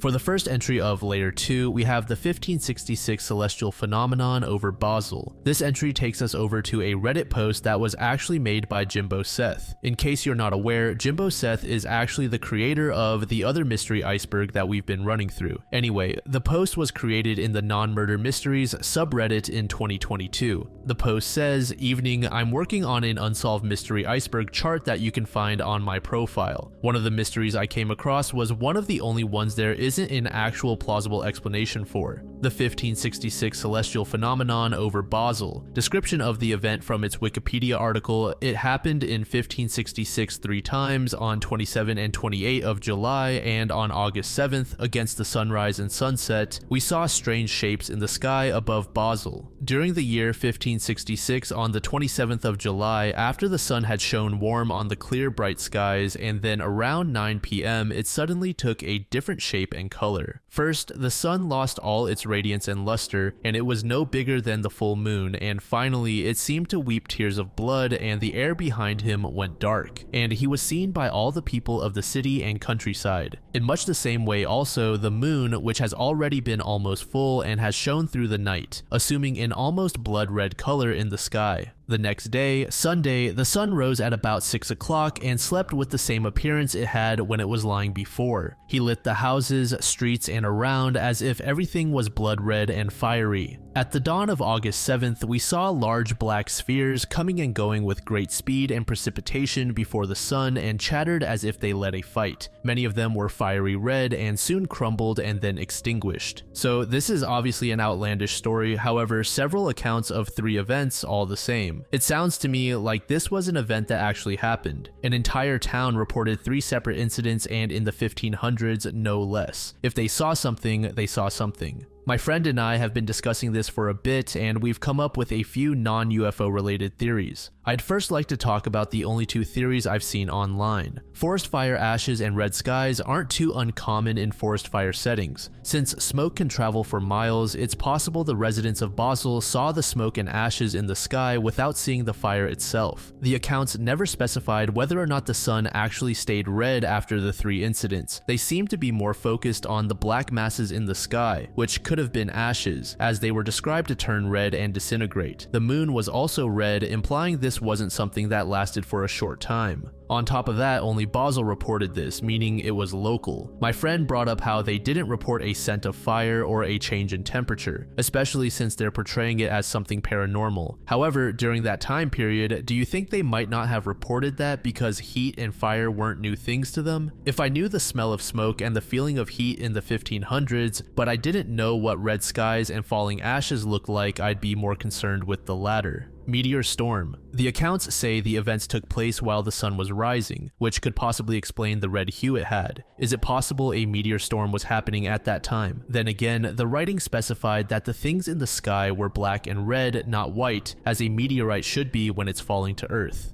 Theories my friend and I have come up with. Eye damage. People may have stared at the rising red sun for too long 3 times. Floaters. Is it possible someone in town pointed out the existence of floaters and everyone became hysterical? Volcanic eruption. This is the theory we've both seemed to settle on for now. Mystery eruptions are a lot more common in history than you'd think. We've yet to look at any volcanoes near Basel, but depending on the size of the volcano, distance might not even matter. For example, we all know Yellowstone could cover a great portion of the United States alone. Similarly to the forest fire theory, the black masses could have been volcanic ash. I'm not a volcano expert, but I'd assume volcanic ash is quite different from typical ashes. Another point is that fires aren't too rare even in those days. Volcanic eruptions, however, are less common. During eruptions, the smoke isn't too fanned out to cause a red sky until it has had time to disperse. This leads us to believe it was some sort of faraway volcanic eruption. The only issue we have is, why wasn't the town covered in ash? Is it possible that not all of the ash made it over, save for some larger embers? And what about the time frame between the second and third reports? One was on July 28th and the other on August 7th. Is it unheard of for active volcanoes to erupt in intervals, or is it possible that each day represented a different occurrence? The sun's appearance changes, then it rises the next day, and then the ashes come along a week later. Another theory is substances. They were high. Let's say some people found mushrooms in the woods and decided to eat them together while staring at the sky a few times. Perhaps they were celebrating considering it was a Sunday, or maybe something in the air, such as volcanic fumes, got them high, and then they saw the black balls. If you can't tell, we're losing our minds trying to make sense of this. So far, this is all we have. I'm still on board with the volcano theory, but I'm definitely stumped on the two issues related to that theory, and we'd love to hear any thoughts everyone else has. One user named Black Sheep 249 said the following in their comment: "As someone whose family is from Basel, I find this fascinating. Great write-up. From my knowledge, the closest major volcano is likely Mount Etna in Italy, which is a significant volcano and not too far from the rest of Europe. A quick Google search indicates there may have been a Mount Etna eruption in 1566. However, it was not necessarily in July or August. Source linked below as I'm on mobile. This also wouldn't account for the localization, given that there is a large portion of Italy and the whole of Switzerland between Basel and Mount Etna, unless other towns were more affected by ash and therefore didn't think much of the red sun. The paper I've linked below seems to discuss primary sources for the 1566 eruption, but doesn't mention the Basel source, so I'm unsure if they discounted it or just didn't include it. This has led me down a rabbit hole far too late at night, so this is as far as I got, but I hope it's somewhat helpful."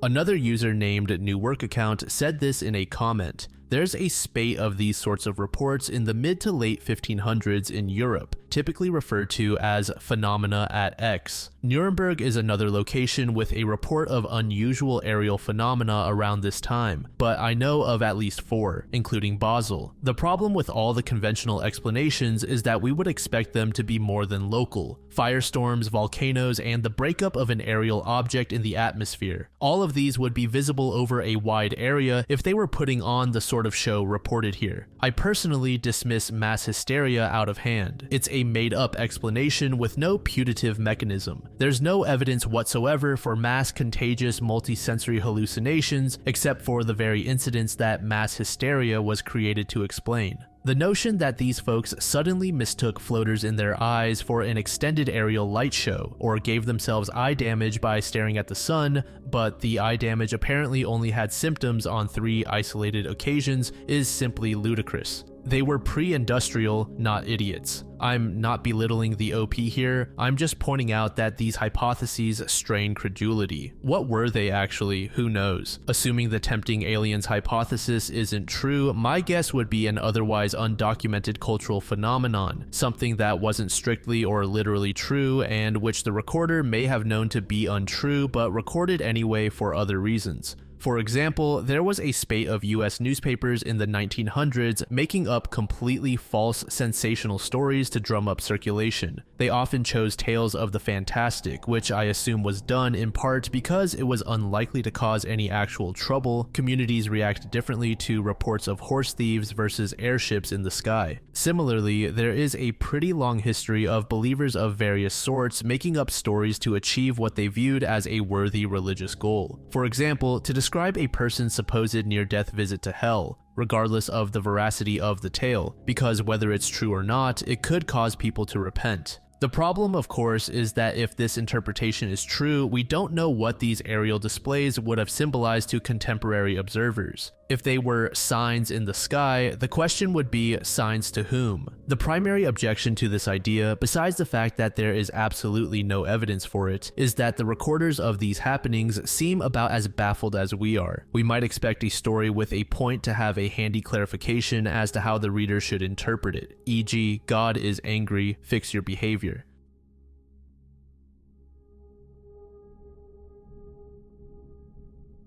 Koreshanity, or the Koreshan Unity, was a religious and communal society founded by Cyrus Teed in the late 19th century. Teed, who later adopted the name Koresh, developed a belief system that combined elements of Christianity, mysticism, and science. The most intriguing and mysterious aspect of Koreshanity is its hollow earth theory, which posits that the earth and the entire universe exist within a concave sphere. Cyrus Reed Teed was born on October 18, 1839 in Trout Creek, Delaware County, New York. He was the son of Jesse and Sarah Teed, a family with deep roots in the region. From a young age, Teed exhibited an inquisitive nature and a keen interest in both religion and science. These interests would later become the foundation of the Koreshan Unity. Teed began his professional journey by studying medicine. He enrolled at the Eclectic Medical College of the City of New York, where he was exposed to a variety of medical practices, including those that emphasized holistic and alternative approaches. This eclectic training influenced his later beliefs and practices. After earning his medical degree, Teed returned to his hometown and set up a medical practice. However, his career as a physician was short-lived as he increasingly devoted his time to spiritual and alchemical pursuits. The turning point in Teed's life came in 1869. While conducting an alchemical experiment in his laboratory, Teed experienced what he described as a divine revelation. He claimed that a beautiful woman whom he identified as the Divine Mother appeared to him and revealed the secrets of the universe. This vision was profoundly transformative for Teed. He interpreted it as a call to a higher purpose and believed that he had been chosen to reveal divine truths to humanity. This experience led him to adopt the name Koresh, the Hebrew form of Cyrus, symbolizing his new divine mission. Following his revelation, Teed began to preach his new doctrines, which combined elements of Christianity, alchemy, and his unique cosmological theories. He attracted a small group of followers who were intrigued by his charismatic personality and unconventional ideas. In the early 1870s, Teed and his followers established the first Koreshan commune in Moravia, New York.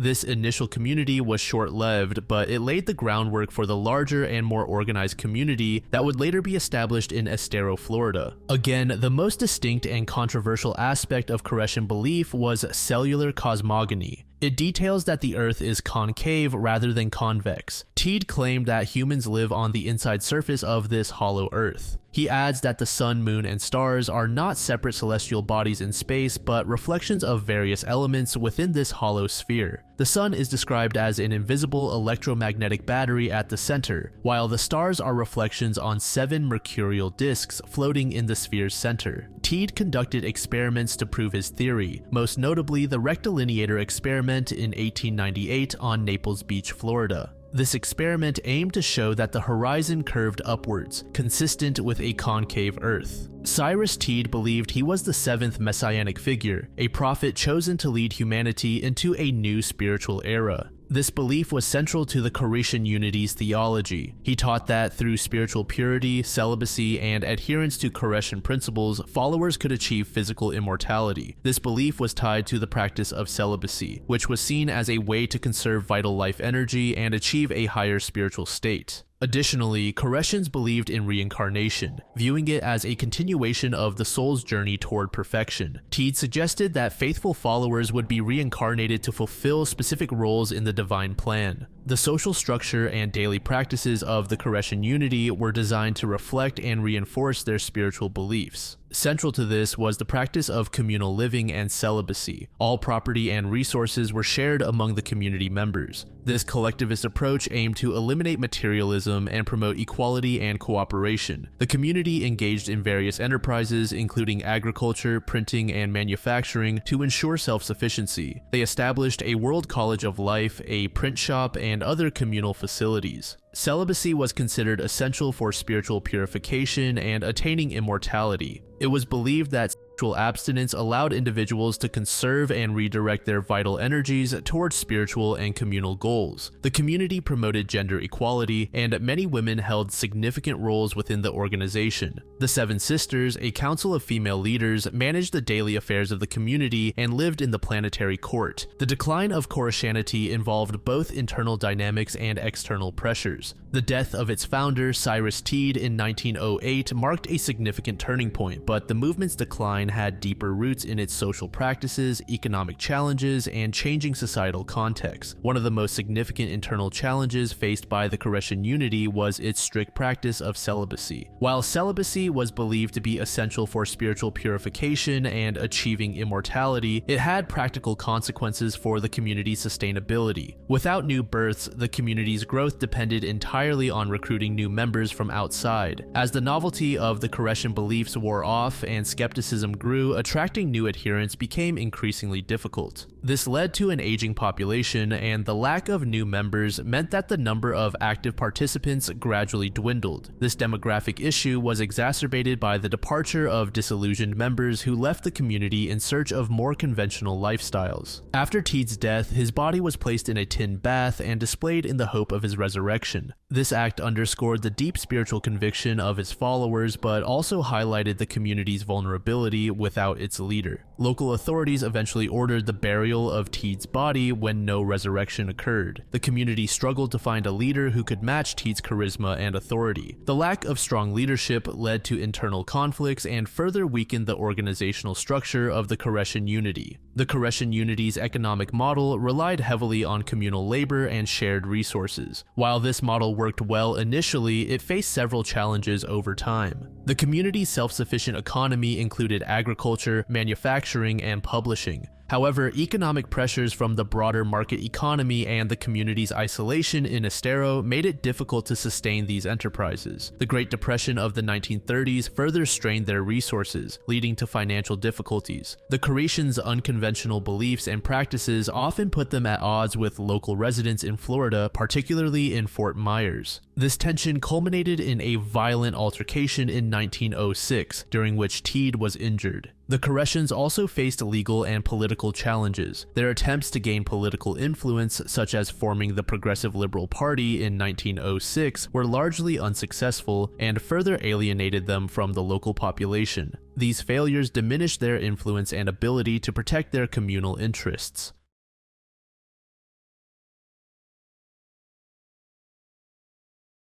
The Crofton Tunnels, located in Wiltshire, England, are part of the Kennet and Avon Canal system. Constructed in the early 19th century, these tunnels have been the subject of numerous legends and unexplained phenomena, particularly focusing on events from 1973. The Kennet and Avon Canal was a monumental engineering project designed to create a navigable waterway connecting the River Thames at Reading with the River Avon at Bristol. This canal aimed to facilitate the transportation of goods, significantly impacting the economic landscape of the region. The canal stretches approximately 87 miles, and its construction faced numerous challenges, particularly in traversing the natural landscape of Wiltshire. The initial design proposed a 2.5-mile tunnel between the villages of Crofton and Burbage. However, tunneling was an expensive and technically challenging process during the early 19th century. To mitigate costs, a revised plan was implemented, raising the summit level of the canal and constructing a shorter tunnel. This change not only reduced the tunneling distance, but also necessitated the development of a pumping station to elevate water to the new summit level. In 1973, a group of local historians and spelunkers embarked on an exploratory mission into the Crofton tunnels. Their goal was to investigate long-standing reports of unusual occurrences within the tunnels. The subsequent events they experienced have since become central to the mystery of the Crofton tunnels. The group comprised of 7 individuals, including local historians, spelunkers, and amateur paranormal investigators. Led by a local history enthusiast named John Harris, the team also included a geologist, 2 spelunkers with experience in exploring subterranean environments, and 3 individuals with a keen interest in the paranormal. The primary objective of the expedition was to document any physical or paranormal anomalies within the Crofton tunnels. They aimed to map out the tunnel system accurately, identify any geological formations or structural peculiarities, and record any unexplained phenomena such as strange lights, sounds, or temperature variations. The team was well equipped with flashlights, cameras, temperature sensors, and audio recording devices to capture any evidence of unusual activity. The explorers reported seeing bright, inexplicable lights deep within the tunnels. These lights appeared to move independently, without any apparent source. According to John Harris, the lights ranged in color from white to a faint bluish hue and seemed to flicker in and out of existence. Despite their attempts to approach the lights, they always seemed to remain just out of reach. Several members of the group claimed to hear faint echoing voices. These voices were described as indistinct and seemed to come from all directions, making it impossible to pinpoint their source. Some members reported hearing conversations, while others described hearing single words or phrases. Efforts to capture the voices on audio recordings yielded mixed results, with some faint sounds being captured but remaining largely unintelligible. The explorers documented abrupt and significant drops in temperature at various points within the tunnels. These changes were far beyond what would be expected in the relatively stable underground environment. Temperature sensors recorded drops of up to 10 degrees Celsius in a matter of seconds, particularly in areas where the unexplained lights and voices were most frequently observed. The team noted that these temperature drops were often accompanied by a palpable sense of unease and a feeling of being watched. Some participants experienced severe disorientation and vertigo, leading them to lose their bearings despite having detailed maps and plans of the tunnels. These symptoms were most commonly reported in the deeper sections of the tunnel system, where the unexplained phenomena were most prevalent. The affected individuals described a sensation of the tunnel walls closing in on them and a strong urge to leave the area. In some cases, they had to be guided out by other team members due to their inability to navigate the tunnels on their own. According to John Harris, the first signs of unusual activity began shortly after the team entered the deeper sections of the tunnels. He described seeing a bright light ahead of them which appeared to hover in mid-air before vanishing. This was followed by the sudden temperature drop which left the team shivering despite their warm clothing. Harris also reported hearing a faint whispering sound which seemed to grow louder as they ventured further into the tunnels. The geologist in the team, Dr. Emma Wells, conducted a thorough examination of the tunnel walls and surrounding rock formations. She noted several unusual features, including areas of highly mineralized rock that could potentially interact with electromagnetic fields. Dr. Wells also identified several natural gas pockets within the tunnel walls, which she hypothesized could be responsible for some of the reported phenomena. However, she found no definitive evidence to explain the lights or voices, leaving her puzzled by the team's experiences. One of the most popular supernatural theories is that the Crofton tunnels are haunted by the spirits of workers who died during the construction of the canal and tunnels. This theory is supported by numerous reports of disembodied voices, cold spots, and feelings of unease within the tunnels. Paranormal investigators like Sarah Thompson, who participated in the 1973 expedition, believe that these phenomena are indicative of restless spirits attempting to communicate or manifest their presence. According to local folklore, the spirits of these workers are said to haunt the tunnels, making their presence known through various paranormal activities. Electronic voice phenomena sessions conducted during the 1973 exploration reportedly captured faint, indistinct voices, further fueling the belief in ghostly inhabitants. Natural explanations for the Crofton Tunnels phenomena focus on geological and environmental factors that could create the reported effects. One such explanation involves the presence of natural gas pockets within the tunnel walls. Dr. Emma Wells, the geologist from the 1973 expedition, identified areas of mineralized rock and potential gas pockets that could contribute to unusual occurrences. Natural gas leaks, particularly methane, can cause hallucinations and physical symptoms such as dizziness and nausea. Methane is lighter than air and can accumulate in confined spaces like tunnels. If explorers unknowingly disturb these gas pockets, the resulting exposure could explain the visual and auditory hallucinations, as well as the disorientation and vertigo experienced by the team.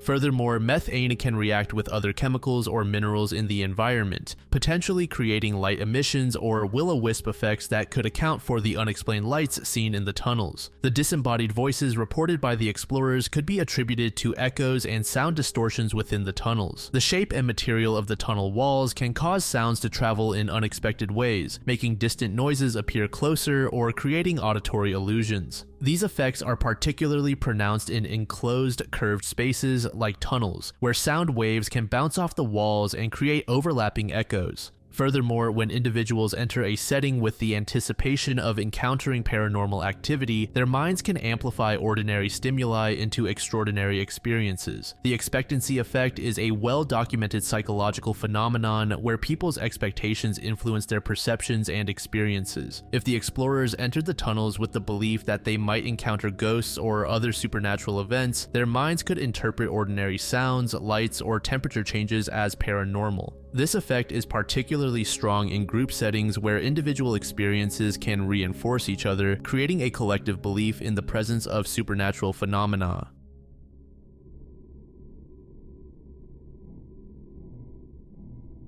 The M drive, short for electromagnetic drive, is a controversial and highly debated concept in the field of propulsion systems. Proposed by British engineer Roger Scheuer in 2001, the M drive claims to produce thrust without the need for traditional propellant, thus challenging the fundamental principles of physics, particularly the conservation of momentum and Newton's third law of motion. The M drive operates on the principle of generating microwaves within a resonant cavity, typically conical or truncated cone-shaped. The microwaves are theorized to exert force within the cavity, creating a differential pressure that results in a net thrust. This concept, if proven valid, would revolutionize space travel by providing a propulsion system that does not require propellant, making long-duration missions more feasible and cost-effective. The idea behind the M drive is that by bouncing microwaves within a closed cavity, the shape of the cavity will result in an imbalance of forces, leading to thrust. The narrower end of the cavity should experience a greater force than the wider end, propelling the device forward without expelling any mass. The concept of a propellantless drive contradicts the law of conservation of momentum, which states that the momentum of a closed system remains constant unless acted upon by an external force. This has led many in the scientific community to be skeptical of the M drive's claims, as it appears to violate fundamental physical laws. Roger Scheuer conducted the initial experiments in the early 2000s. Scheuer's tests reportedly demonstrated small amounts of thrust, which he attributed to the unique design of the M drive. He claimed that the device generated thrust by bouncing microwaves within a specially shaped cavity, creating an imbalance of forces.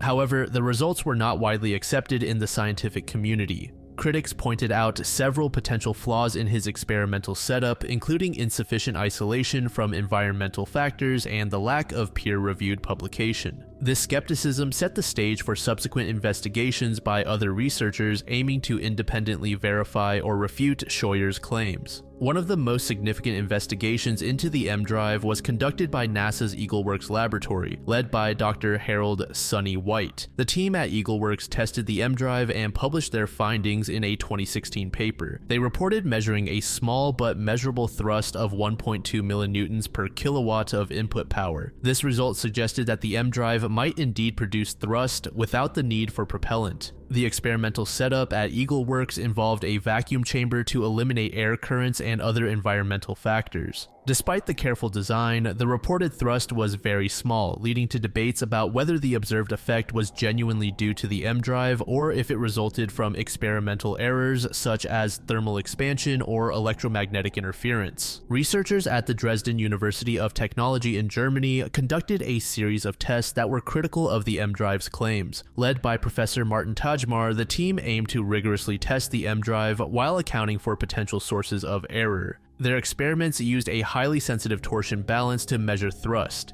In their 2018 study, Tajmar's team reported that the measured thrust could be explained by thermal effects rather than a novel propulsion mechanism. They found that when power was supplied to the M drive, it caused thermal expansion of the device's components, leading to a shift in the center of mass and the appearance of thrust. By modifying the experimental setup to minimize thermal effects, they observed that the apparent thrust disappeared. A team at Northwestern Polytechnical University in Xi'an, China, also conducted experiments on the M drive. In 2012, the Chinese researchers reported detecting a thrust of up to 720 millinewtons at 2.5 kilowatts of input power. This result was significantly higher than those reported by other researchers and generated considerable interest. However, follow-up experiments by the same team yielded different results. In a 2016 study, the researchers revised their experimental setup to use a more sensitive torsion pendulum and better control for external influences. They concluded that the previously observed thrust was likely due to experimental errors, such as electromagnetic interference from external power sources. In addition to individual experiments, several comprehensive reviews and meta-analyses have been conducted to evaluate the body of research on the M drive. These reviews aim to synthesize the findings of multiple studies and provide a broader perspective on the validity of the M drive. A notable meta-analysis by Jose Rodal, Jeremiah Mulliken, and Noel Munson, published on NASAspaceflight.com, analyzed the results of various experiments conducted by different research groups. Their analysis highlighted the inconsistencies in the reported thrust measurements and emphasized the need for more rigorous experimental controls and independent replications. They concluded that while some experiments suggested the possibility of thrust, the evidence was not conclusive enough to overturn established physical principles. Research on the M drive continues, with new experiments and studies being conducted to resolve the ongoing debate. Some researchers are exploring alternative theories that could explain the observed thrust without violating known physical laws.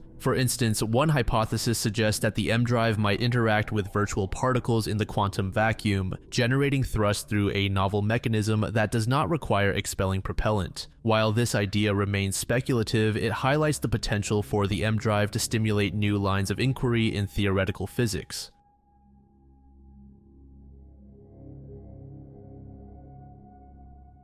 The case of Nicholas Barclay and Frederic Bourdin is both strange and tragic, spanning across continents, involving several identities, and diving into disturbing details on family dynamics, including deception. Nicholas Barclay was born on December 31st, 1980 in San Antonio, Texas. He lived with his mother, Beverly Dollarhide, and his older half-brother, Jason. The family had a troubled history marked by dysfunction and substance abuse. Nicholas himself had a juvenile criminal record, which included petty crimes such as stealing as well as breaking and entering. Despite these issues, Nicholas was described as a lively boy. On June 13, 1994, in San Antonio, Texas, 13-year-old Nicholas Barclay disappeared without a trace. The boy spent that day playing basketball with friends at a local park. As the afternoon went on, Nicholas decided it was time to head home. He made his way to a nearby convenience store and used the payphone to call his house, hoping to get a ride. Nicholas's half-brother Jason answered the phone. According to later accounts, Jason told Nicholas that their mother, Beverly, was asleep and that he should walk home. This seemingly mundane conversation would be the last confirmed contact anyone had with Nicholas Barclay. The distance from the convenience store to the Barclay home was approximately 1.5 miles. Under normal circumstances, it should have taken Nicholas no more than 30 to 40 minutes to walk home. However, he never arrived. Surprisingly, Nicholas's disappearance did not immediately raise alarms within his family. This delayed response highlights the turmoil going on back home. It was later revealed that Nicholas regularly ran away from home for short periods. There were frequent domestic disturbances, which are often cited as a reason for why Nicholas did leave home. Furthermore, it was known that both Nicholas's mother and his brother Jason struggled with substance issues. It wasn't until June 16th, 3 days after Nicholas was last seen, that Beverly finally reported her son missing to the San Antonio Police Department. Once the missing person report was filed, local law enforcement initiated a search for Nicholas. However, the investigation faced several challenges from the start. The 3-day delay in reporting meant that crucial early evidence might have been lost, and the fact that Nicholas had a history of running away and then returning home later made investigators believe that this situation would resolve itself with time.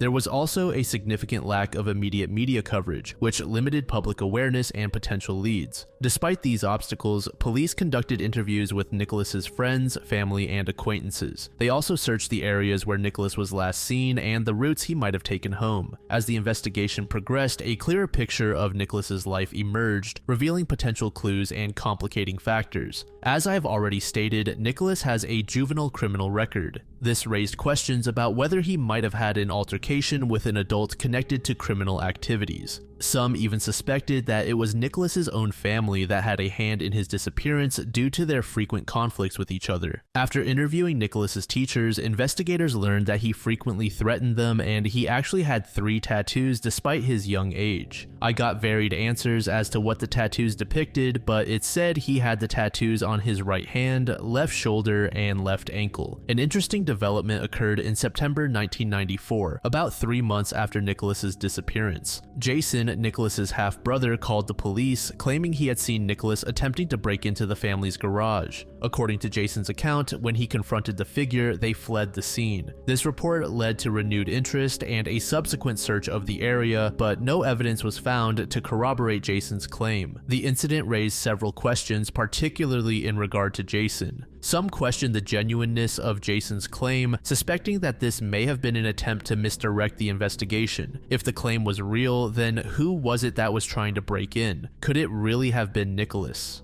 As weeks turned into months with no sign of Nicholas, various theories began to circulate. The primary ones were the runaway theory and foul play. There were also talks about family involvement or possibly an accident. Another theory that was not spoken about as much was the concept that Nicholas may have been abducted for trafficking purposes. In October 1997, more than 3 years after Nicholas vanished, a phone call from Spain would reignite the case in the most unexpected way. A young man claiming to be Nicholas Barclay had been found in a youth shelter in Linares, Spain. This development would lead to one of the most bizarre chapters in the case, involving an elaborate deception that would capture international attention and raise disturbing questions. The man claiming to be Nicholas was actually named Frédéric Bourdin. Unbeknownst to everyone, Frédéric was an experienced French con artist with a long history of impersonation. Born on June 13, 1974 in Nanterre, France, Frédéric Bourdin had a troubled childhood. He was raised by his grandparents in Nantes and never knew his father, who his mother claimed was a married Algerian immigrant. Bourdin began his career of impersonation at a young age, driven by what he later described as a search for love and affection, and attention he never received as a child. Bourdin earned the nickname the Chameleon from Interpol due to his remarkable ability to assume false identities. He claimed to have taken on at least 500 false identities throughout his life, including those of 3 missing teenagers. Bourdin's plan began when he contacted an American hotline for missing children. Posing as the director of a Spanish children's shelter, he provided a description that matched his own appearance. The well-meaning operator, believing they might have found a missing child, provided Bourdin with Nicholas Barclay's name. Despite significant differences in appearance, Bourdin set about transforming himself into the missing boy. He dyed his hair to match Nicholas's light brown color, wore blue contact lenses, adopted a Texan accent, and got fake tattoos to match what Nicholas had. However, there were some differences that he could not change. To explain them, Bourdin came up with an elaborate backstory. He claimed that Nicholas had been kidnapped and transported to Europe, where he was held as a sex slave in an illegal business ring. This traumatic experience, he said, had altered his eye color and given him a European accent. Nicholas's older sister, Carrie Gibson, flew to Spain to identify the person claiming to be her brother. Despite the obvious differences, Gibson identified Bourdin as Nicholas. This identification allowed Bourdin to be flown to the United States and to begin living with the Barclay family. For nearly 5 months, from October 1997 to March 1998, Bourdin lived with the Barclay family in San Antonio, Texas, posing as the long-lost Nicholas. The family's acceptance of Bourdin, despite the glaring inconsistencies in his appearance and behavior, has been a subject of much speculation and analysis. Some have suggested that the family's desperation to believe that Nicholas was alive might have blinded them to the truth. Others, including Bourdin himself, have proposed more sinister theories. While the family appeared to accept Bourdin, not everyone was convinced. A local private investigator named Charlie Parker became suspicious while working with a TV crew filming the family. Parker compared photos of Bourdin's ears to those of Nicholas and found they did not match. As suspicions grew, Bourdin's carefully constructed facade began to fall apart. In February 1998, the FBI obtained a court order to take fingerprints and DNA samples from the person claiming to be Nicholas. These were later identified as belonging to Bourdin. Faced with mounting evidence, Bourdin eventually confessed to his true identity. In September 1998, he pleaded guilty to passport fraud and perjury in a San Antonio federal court. Bourdin was sentenced to 6 years in prison, more than twice the recommended sentence under the guidelines. The revelation of Bourdin's deception left many questions unanswered and gave rise to several disturbing theories. The true fate of Nicholas Barclay remains unknown to this day. The case is still considered open, with no definitive evidence of what happened to the 13-year-old boy who vanished in 1994. Suddenly, Bourdin accused the Barclay family of involvement in Nicholas's disappearance. He suggested that the family's willingness to accept him, despite the obvious differences, indicated they might be covering up a crime. Adding to the mystery, Nicholas's older half-brother Jason died of a substance overdose shortly after Bourdain's true identity was revealed. Some, including Bourdain, have speculated that this might have been related to guilt or fear of exposure. Private investigator Charlie Parker has continued to pursue the case, believing that the Barkley family may not be blameless in Nicholas's disappearance. However, without a body or any concrete evidence, these remain speculations.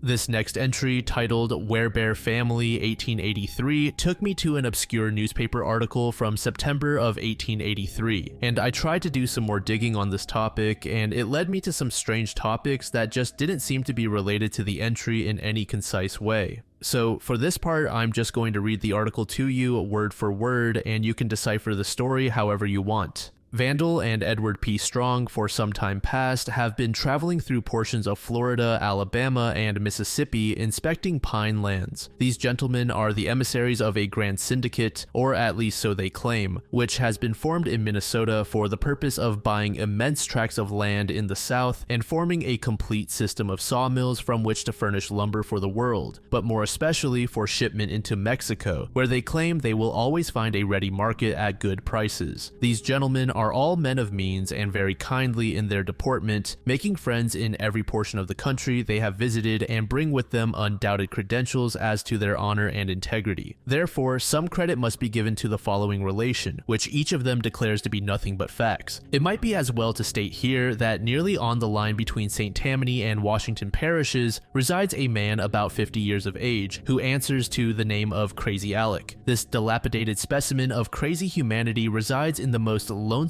portion of the parish that it would be possible to find, seldom making his appearance among the settlers and then only when forced to do so from hunger. He is harmlessly insane, and sometimes when he visits a place to secure a snack of something to eat, will become quite communicative and tell some wonderful stories concerning his forest home. But where he resides, no one knows or cares, and his eccentric stories were never heeded, being regarded as the fancies of a madman's brain. But on several occasions, Crazy Alec has told a story concerning a woman and some bears, which sounded ridiculous and improbable in the extreme, but which, nevertheless, has proved to be true. This is a narrative related by the three gentlemen first named. While in the lower portion of Mississippi, we heard that some very desirable land lay in Washington and St. Tammany parishes, Louisiana, and that it could be procured very reasonably, so our party started for that section. Upon arriving at the desired point, we obtained accommodations at a farmhouse and the next day started on horseback on a tour of inspection. We had covered considerable ground during the day and started on the return at about 4 p.m. Mr. Vandal, who had become weary of riding, asked one of us to lead his animal while he walked on, as we stopped now and then to make observations and take notes, as was our custom on such journeys. Vandal got some distance ahead of the two of us who had the horses, and suddenly we saw him come around a bend in the road a short distance ahead of us on a dead run. We spurred our horses to meet him, and when he came up almost out of breath, he said, "Tie your horses to a tree and come up the road. There's the greatest sight you ever saw."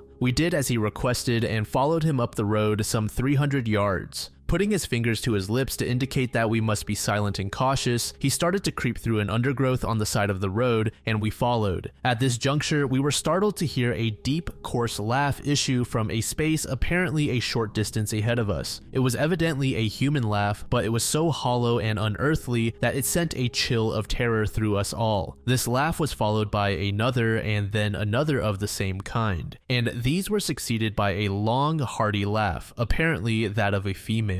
Partly recovered from our astonishment at a motion from Vandal, we crept on about 30 yards to the edge of the thicket. There, in an open space a few yards beyond, we beheld the most astonishing sight that ever greeted mortal eye. Seated on the trunk of a fallen tree was a dilapidated-looking specimen of feminine humanity whose small bit of clothing was naught but rags and whose hair hung about her shoulders in a tangled mess. She was apparently about 60 years of age, was of medium stature, and dark as though from long exposure to the sun and weather. Nearby were three of the most hideous objects one could imagine, evidently playing, and she seemed to be watching them attentively. To describe these three objects, which you could not call human, is very difficult. Their heads were shaped like human beings, the tops, ears, eyes, and neck being perfect, but the mouth and nose coming together broad and thick, more on the order of a bear. The arms resembled perfectly those of men, but from the waist down, they bore the shape and semblance of a bear, being covered entirely with long, coarse black hair. The feet were also similar to those of a bear, being flat and seemingly armed with immense claws. For some time, we watched them with mute astonishment as they wrestled and played, now dancing erect as a biped and then on all fours as a quadruped, and now and then giving vent to their horrible laugh. How long this would have continued we do not know, but just then Strong let his excitement get the better of his discretion and changed his position, partly exposing himself to view and at the same time making a slight noise. The noise attracted the woman's attention and she evidently saw Strong, for uttering a cry of alarm, she started through the undergrowth on the other side of the opening with the speed of a deer, closely followed by the three strange-looking creatures running on all fours. As soon as we had recovered from our astonishment, we attempted to follow them, but they were too swift of foot, and fearing we would become lost, we were forced to return.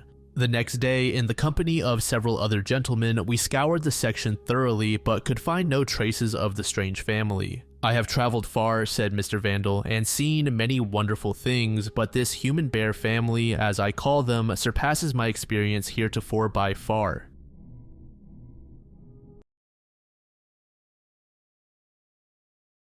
Doveland, Wisconsin is a legend that has caught the imagination of many. The story revolves around a small town that allegedly vanished without a trace in the late 1980s or early 1990s. Despite numerous personal anecdotes and supposed memorabilia, there is no concrete evidence to support the existence of Doveland. The legend of Doveland appears to have originated from internet discussions and social media posts. The town is often described as being located in the heart of Wisconsin, but no specific location is ever given. According to the legend, Doveland was a small community that somehow disappeared, leaving behind no official records or maps to confirm its existence. Believers in the Doveland legend often cite three main pieces of evidence: photographs, memorabilia, and Google artifacts. A single photograph allegedly taken in the 1980s or 1990s is often mentioned. The photo depicts three people in a restaurant booth, but there is nothing in the picture that confirms it was taken in Doveland. The photograph is sometimes described as unsettling, with faded colors and a barely visible figure, but to others it looks like any other photo. Some people claim to have souvenirs such as coffee mugs and shirts bearing the Doveland name.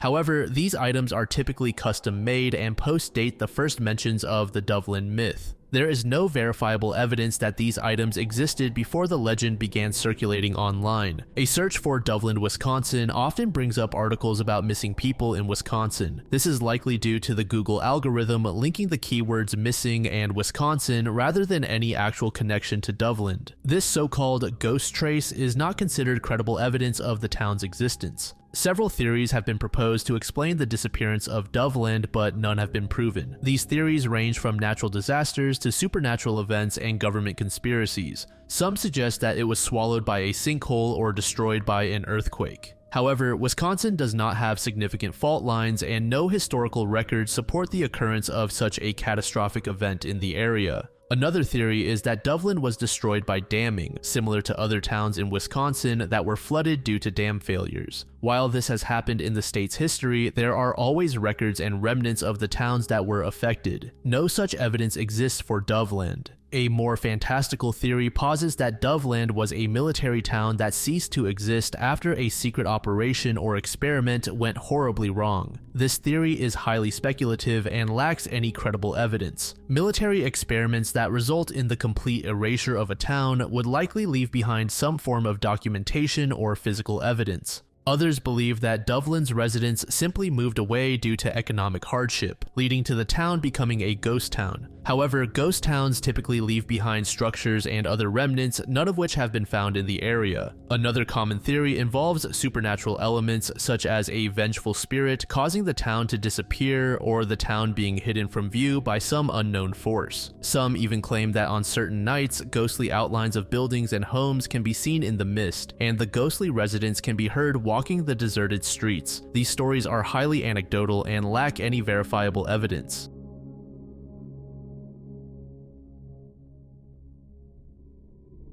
In August 1997, an intriguing yet disturbing phone call to The Howard Stern Show sparked a mystery that continues to garner attention to this day. A caller identifying himself as Clay claimed to be a serial killer responsible for the murders of 12 sex workers in the New Orleans area. This 17-minute conversation, which initially seemed like a prank call, gradually took on a more sinister tone as the caller calmly and methodically described his alleged crimes. Now, I did some testing with the call, but every single time I either had issues with age restriction or copyright. For that reason, I will not be playing the call here, but it is easily accessible on YouTube if you want to give it a listen. The call began when Howard Stern was informed by his call screener that a listener named Ed was on the line claiming to have killed prostitutes. When Stern took the call, the man immediately corrected him, stating, "You can call me Clay." This assertive correction was the first red flag that suggested this might not be a typical prank call. As the conversation unfolded, Clay provided disturbing details about his alleged crimes. This included his victim count of 12, his motive being a sense of power, his primary weapon being a hammer, and his initial killing taking place when he was 16 in a parking garage. Clay added that on one occasion, he killed 2 people in a single night, one in New Orleans and another in Mississippi. The victims were both black and white, primarily female. As for disposal, Clay claimed that he just dumped the remains on the side of the road, but before abandoning them completely, he would shove money in one of the orifices of the victim. When asked if he had any past trauma or mental issues, Clay denied any history of abuse or trauma. He did share that he tried LSD in the past, but didn't use any substances after that single instance. Throughout the call, Clay maintained an eerily calm and matter-of-fact demeanor, answering questions without hesitation or emotion. This composure made the conversation unsettling and led many listeners to believe the call might be genuine.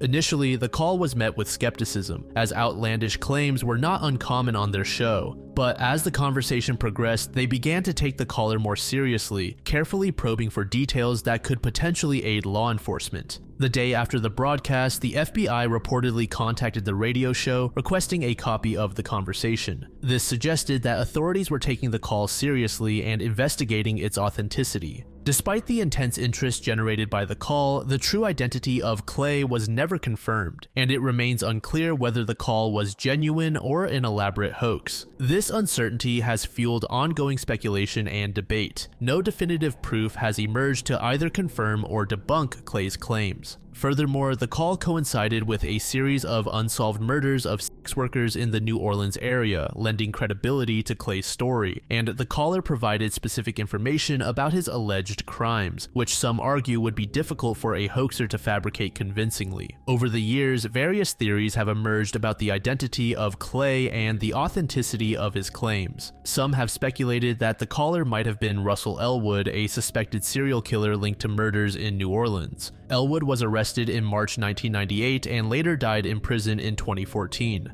However, this connection was never proven. Another theory suggests that Clay was Victor Grant. The caller mentioned that a black police officer had been suspected of some of the crimes at one point. This detail aligns with the case of Victor Gant, a New Orleans police officer who became a suspect in the deaths of Sharon Robinson and Karen Ivester in 1995. However, Gant's involvement in these cases was never conclusively established, and he does not match the description Clay gave of himself. This entry refers to a mysterious puzzle found within a book titled Cain's Jawbone. Created by Edward Powys Mathers, also known by his pseudonym Torquemada, this puzzle has intrigued readers since its original publication in 1934. Cain's Jawbone is not just a book but a cryptic murder mystery that is printed out of order. The book requires readers to reorder its 100 pages to reveal the identities of 6 murderers and their victims. With 32 million possible combinations, the puzzle has only been officially solved by 3 people over the course of about 9 decades. The obscurity of the solution, combined with its difficulty, has made this puzzle immensely fascinating amongst literary enthusiasts. Edward Mathers was a British poet, translator, and cryptic crossword compiler known for his work in The Observer during the 1920s and 30s. Under the pseudonym Torquemada, he became known for creating some of the most difficult puzzles in the English language. His work often involved intricate wordplay, allusions to literature and history, and a deep understanding of the English language's nuances. Cain's Jawbone was first published as part of the Torquemada puzzle book in 1934. The puzzle's title is a reference to the biblical story of Cain, who killed his brother Abel with the jawbone of an ass, which also serves as a symbol of betrayal. This choice of title hints at the dark and complex nature of the puzzle itself. Cain's Jawbone is composed of 100 pages, but they are presented in a completely jumbled order. The reader's task is to determine the correct sequence of the pages, which then reveals a coherent narrative involving 6 murders. Again, there are approximately 32 million possible combinations, which makes this a daunting task to complete. Many of the references made in the book are also said to be wildly obscure even back in 1934. Upon its release, readers were invited to submit their solutions to The Observer, which held the correct answer. Only 2 individuals, Mr. S. Sidney Turner and Mr. W. S. Kennedy, were able to solve the puzzle at the time, each winning a prize of £25, which adjusted for inflation is something like $750. Over time, however, the correct solution was lost. For decades, the answer to Cain's Jawbone remained unknown, with many considering it an unsolvable enigma. The puzzle became more of a legend rather than an actual challenge to be undertaken. However, this changed in the early 21st century when a copy of the Torquemada puzzle book was donated to Shandy Hall, a museum dedicated to the works of Lawrence Sterne in North Yorkshire, England. Patrick Wildgust, the curator of Shandy Hall, became intrigued by the puzzle and set out to solve it. With the solution eventually confirmed through collaboration with one of the original solvers, Wildgust worked with the publishing company Unbound to reissue Cain's Jawbone in 2019. This reissue sparked a renewed interest in the puzzle, attracting a new generation of enthusiasts eager to take on the challenge. The publisher offered a £1,000 prize to anyone who could solve the puzzle within a year. This challenge was met with enthusiasm, with 12 participants submitting their solutions. However, only one British comedy writer, John Finnemore, successfully solved it. He solved the puzzle during the COVID lockdown, dedicating several months to it. His method involved painstakingly analyzing the text, researching literary references, and testing various page orders. In 2021, Cain's Jawbone experienced a viral moment on social media, particularly on TikTok. A TikTok user named Sarah Scannell documented her attempts to solve the puzzle in a series of videos. The solution to the puzzle is a well-kept secret, known to only a select few.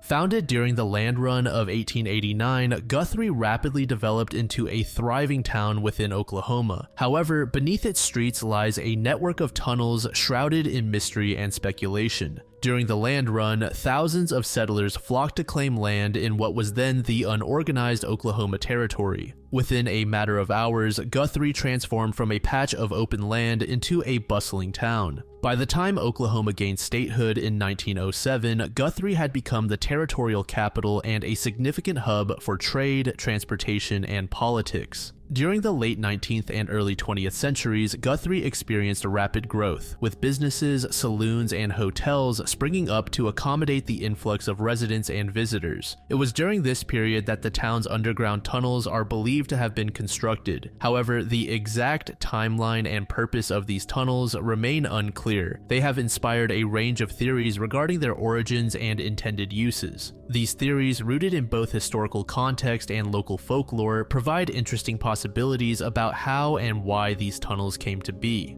One of the most widely accepted theories about the Guthrie tunnels is their use during the Prohibition era, a period in American history from 1920 to 1933 when the manufacture, sale, and transportation of alcoholic beverages were prohibited nationwide. During this time, the demand for alcohol did not disappear. Instead, it led to the rise of bootlegging and speakeasies, illegal bars that operated in secret. Guthrie, with its historic saloons and connections to the railroad, was well positioned to be a hub for illicit activities during Prohibition. The town's established infrastructure, which included a bustling downtown filled with businesses and saloons, would have been a prime location for underground networks to thrive. The tunnels could have provided an ideal means of transporting alcohol without detection, bypassing law enforcement. The Prohibition-era smuggling theory is somewhat supported by several pieces of anecdotal evidence. One particularly well-known story involves the Bluebell Saloon. According to legend, the Bluebell was connected to the tunnels, allowing patrons and proprietors to secretly transport alcohol from the saloon to other locations. The saloon's notorious reputation during Prohibition adds weight to this theory. Another plausible theory is that the tunnels were originally constructed as part of Guthrie's early infrastructure development. During the late 19th and early 20th centuries, cities across the United States were rapidly expanding their utility networks, including water, gas, steam, and electrical lines. These utility tunnels were often built beneath streets and buildings to house the necessary infrastructure without disrupting daily activities on the surface. The third prominent theory is that the tunnels were constructed as escape routes or to provide access to hidden rooms where illegal activities took place. This idea is closely tied to the legends of Guthrie's past, particularly its association with outlaws, gamblers, and other figures of the American frontier. In the late 19th and early 20th centuries, Guthrie attracted a diverse population that included cowboys, lawmen, outlaws, and entrepreneurs. The town's status as the first capital of Oklahoma and a major transportation hub made it a focal point for both legitimate and criminal activities.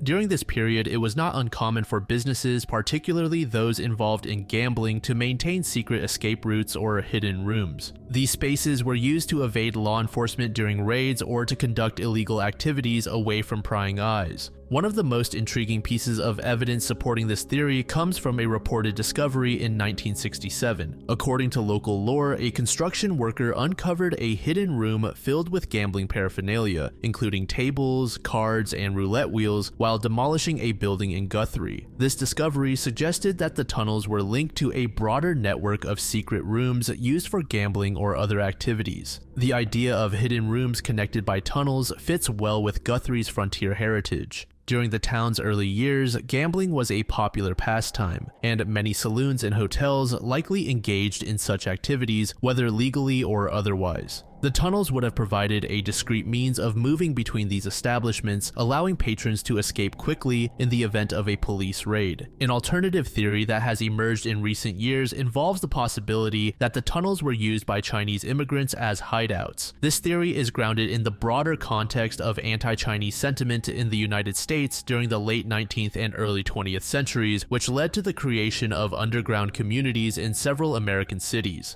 This time period was marked by significant anti-Chinese sentiment in the United States, fueled by economic competition, cultural differences, and xenophobia. Chinese immigrants who had initially come to America to work on the railroads and in mining often faced hostility and discrimination. This animosity culminated in the Chinese Exclusion Act of 1882, which severely restricted Chinese immigration and led to the creation of underground communities in cities like San Francisco, Los Angeles, and New York. In some cases, these underground communities were literal, with Chinese immigrants constructing tunnels beneath the streets to evade detection, avoid violence, and carry out their daily activities in relative safety. These tunnels served as living spaces, workplaces, and passageways, allowing the community to function despite the hostile environment above ground. On the other hand, Guthrie is often cited as one of the most haunted towns in Oklahoma, with a plethora of ghost stories. The tunnels, hidden beneath the streets and buildings of this historic town, play a significant role in these stories, contributing to the town's reputation as a hotspot for paranormal activity.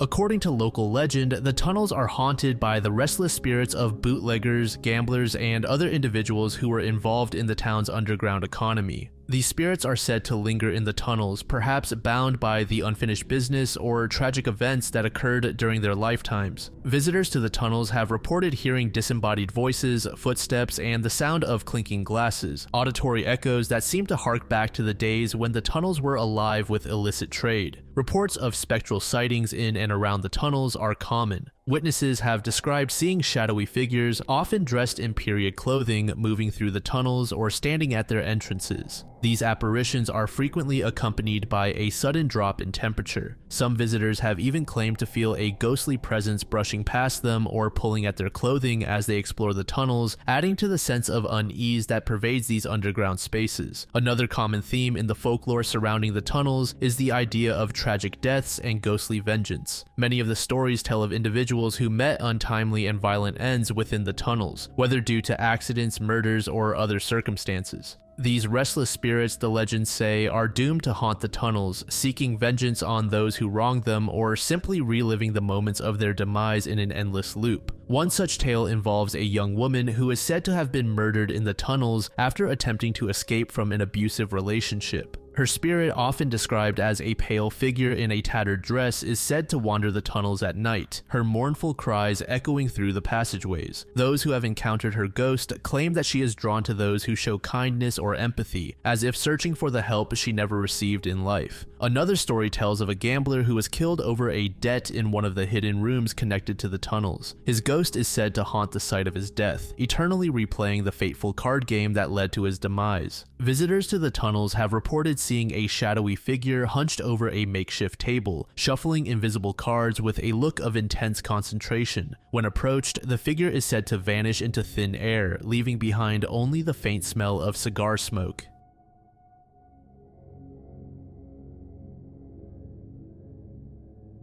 The Great Mole Air Mystery involves the mysterious disappearance and subsequent death of pilot Peter Gibbs on the Isle of Mull, Scotland in 1975. Despite extensive searches, investigations, and various theories proposed over the decades, the true circumstances surrounding Gibbs's death remain unclear. Peter Gibbs was described as adventurous and incredibly passionate when it came to flying. Born in 1920, Gibbs grew up during a time when the world was on the brink of war. His early years were shaped by the turmoil and uncertainty of the 1930s. As a young man, Gibbs displayed a keen interest in aviation, an interest that would eventually lead him to the skies as a Royal Air Force pilot during World War II.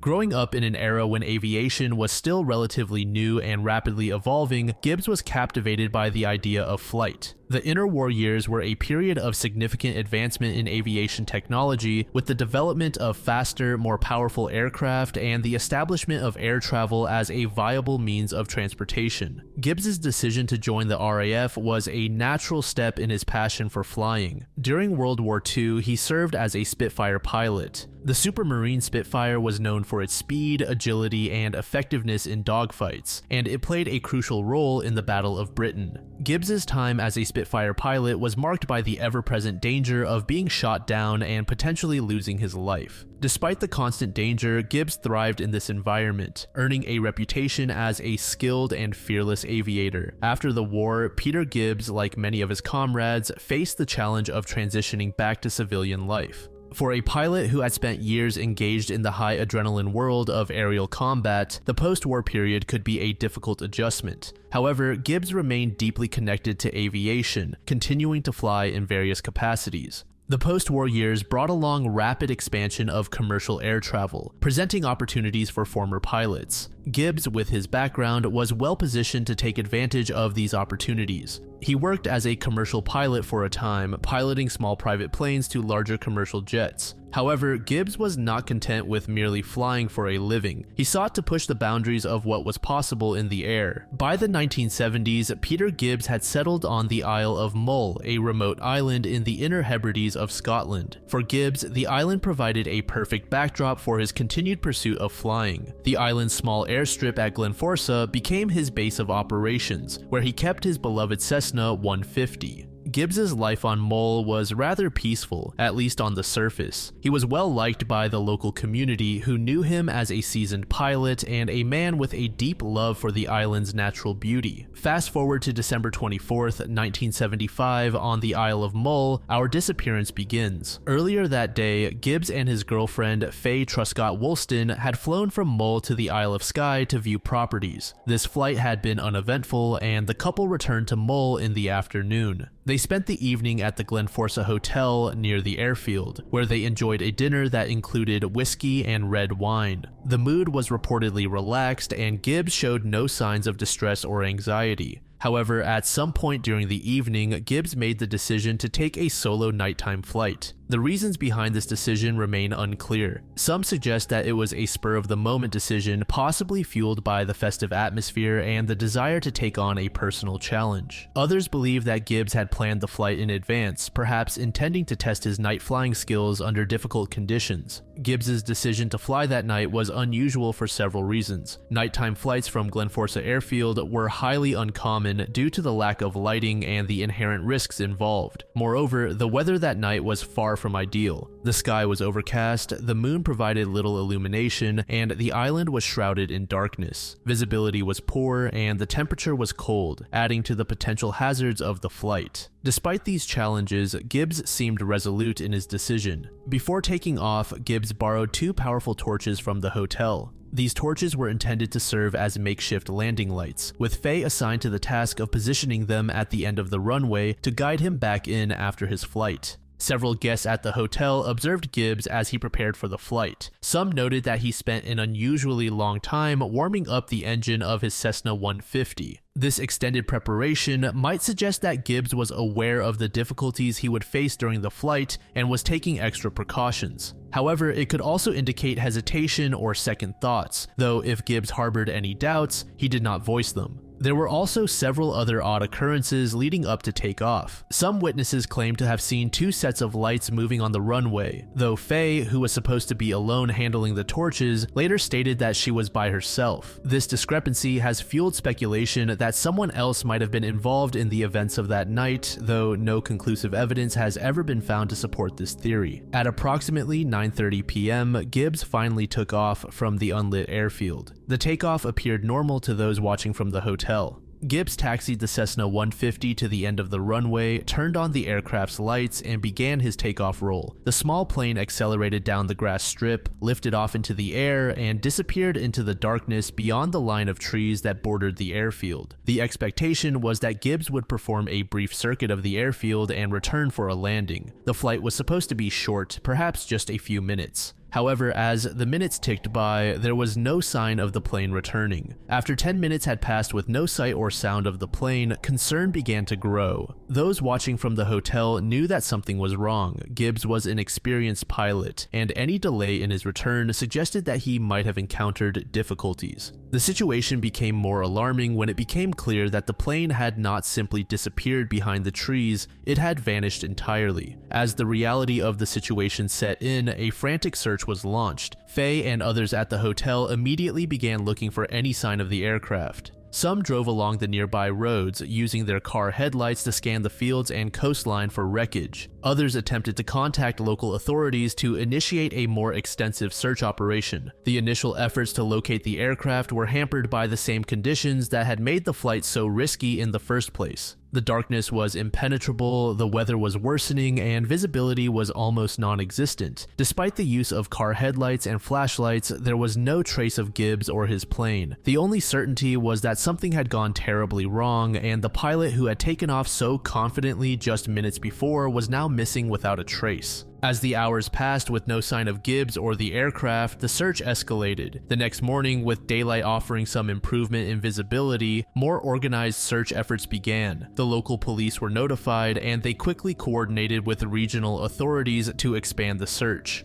By this time, news of the disappearance had spread and the sense of urgency grew. Given the seriousness of the situation, the Royal Navy and the Royal Air Force were soon brought in to assist with the search. Helicopters from the Royal Navy search and rescue units were deployed to scour the coastline and the surrounding waters. These helicopters were equipped with sonar and other advanced search technologies, enabling them to detect potential underwater wreckage even in challenging sea conditions. RAF aircraft also joined the search, flying over the island and the nearby Sound of Mull in an attempt to spot the missing plane from the air. Despite their efforts, however, the search yielded no results. The helicopters and planes covered a vast area from the rugged hills and dense forests of Mull to the choppy waters off the island's coast. Yet, after several days of intensive searching, not a single piece of wreckage or other clue had been found. The aircraft appeared to have vanished without a trace, leaving behind only questions and growing frustration among the search teams. Various theories began to emerge, each attempting to explain what had happened to Peter Gibbs and his aircraft. One of the earliest and most widely considered theories was that Gibbs's plane had crashed into the sea shortly after takeoff.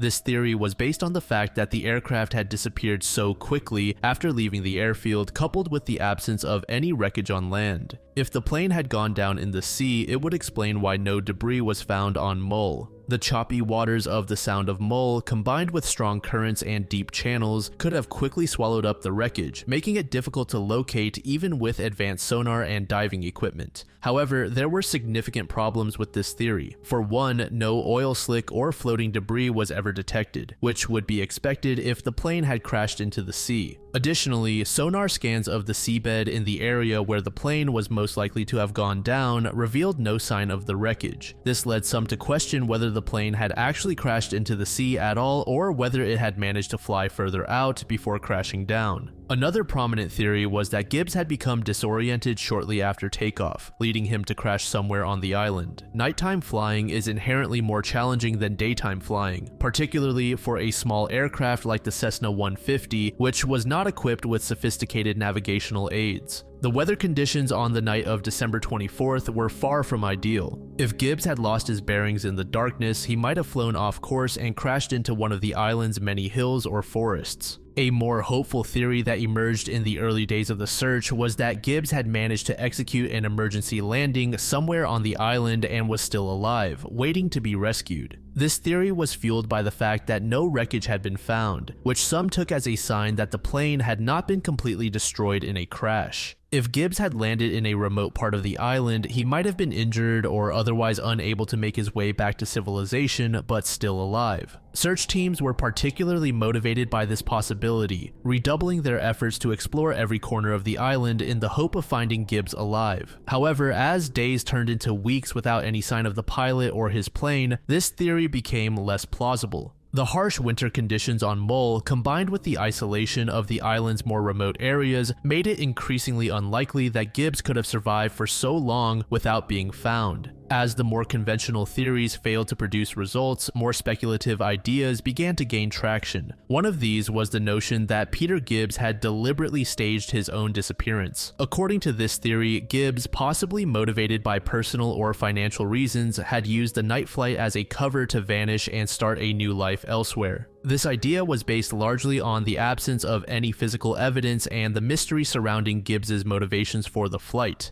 Supporters of this theory pointed to the fact that Gibbs was known to be a highly capable pilot, suggesting that if anyone could have pulled off such a ruse, it would have been him. However, those who knew Gibbs personally dismissed the idea as out of character. Gibbs was not known to have any reason to disappear, and he was deeply attached to the Isle of Mull and his life there. Furthermore, the logistics of such a plan would have been difficult to execute without leaving some trace, making this theory highly unlikely. By early January, the search had been largely scaled back, though some local residents and volunteers continued to keep an eye out for any signs of the missing pilot. On January 5th, 1976, nearly 2 weeks after Gibbs's disappearance, a local shepherd named Donald McKinnon made a startling discovery while tending his flock on a remote hillside approximately 1 mile from Glenforsa Airfield. There, lying on the ground in plain view, was the body of Peter Gibbs. The body was found about 400 feet up the hillside, across a fallen larch tree, in an area that had been searched multiple times during the initial search efforts. The location of the body immediately raised suspicions and questions. How could Gibbs's body have been lying there in an open and accessible area without being found earlier?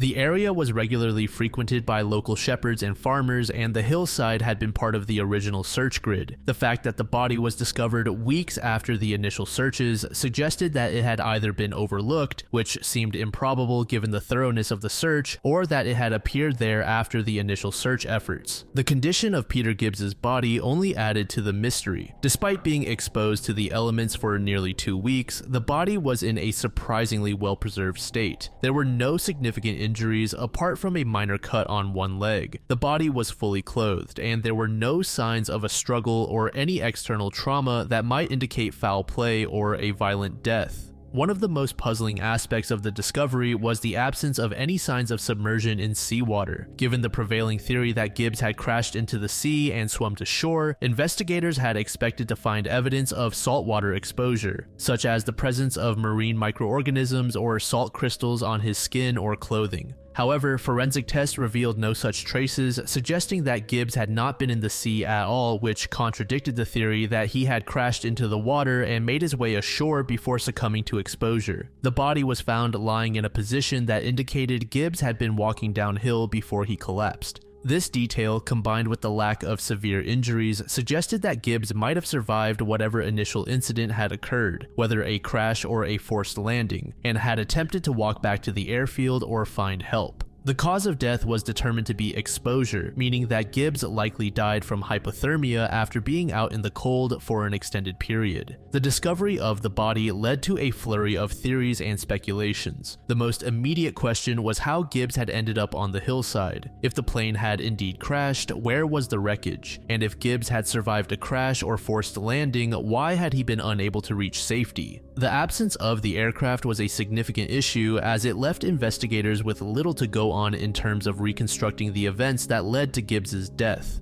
One theory suggested that Gibbs had attempted a night landing on the hillside, possibly mistaking it for a suitable landing spot in the dark. If the plane had indeed crashed nearby, it might have been obscured by the thick vegetation or difficult terrain, explaining why it had not been found. However, extensive searches of the area following the discovery of the body failed to turn up any wreckage, casting doubt on this idea. Another theory posited that Gibbs had not crashed at all, but had instead successfully landed the plane somewhere on the island. According to this theory, Gibbs might have left the plane and begun walking, either to find help or to return to the airfield, but had become disoriented and ultimately succumbed to the cold. This idea was supported by the fact that Gibbs was found fully clothed and with no major injuries, suggesting that he had been mobile and relatively unscathed at the time of his death. However, without the plane, it was impossible to confirm this scenario. More speculative theories included the possibility of foul play or some sort of cover-up. Some suggested that Gibbs's body had been moved to the hillside after his death, possibly to obscure the true circumstances of his demise. However, there was no evidence to support this idea, and the condition of the body did not indicate that it had been tampered with after death. Others proposed more outlandish explanations, such as the involvement of a second aircraft or even supernatural forces, but these ideas were generally dismissed as fanciful.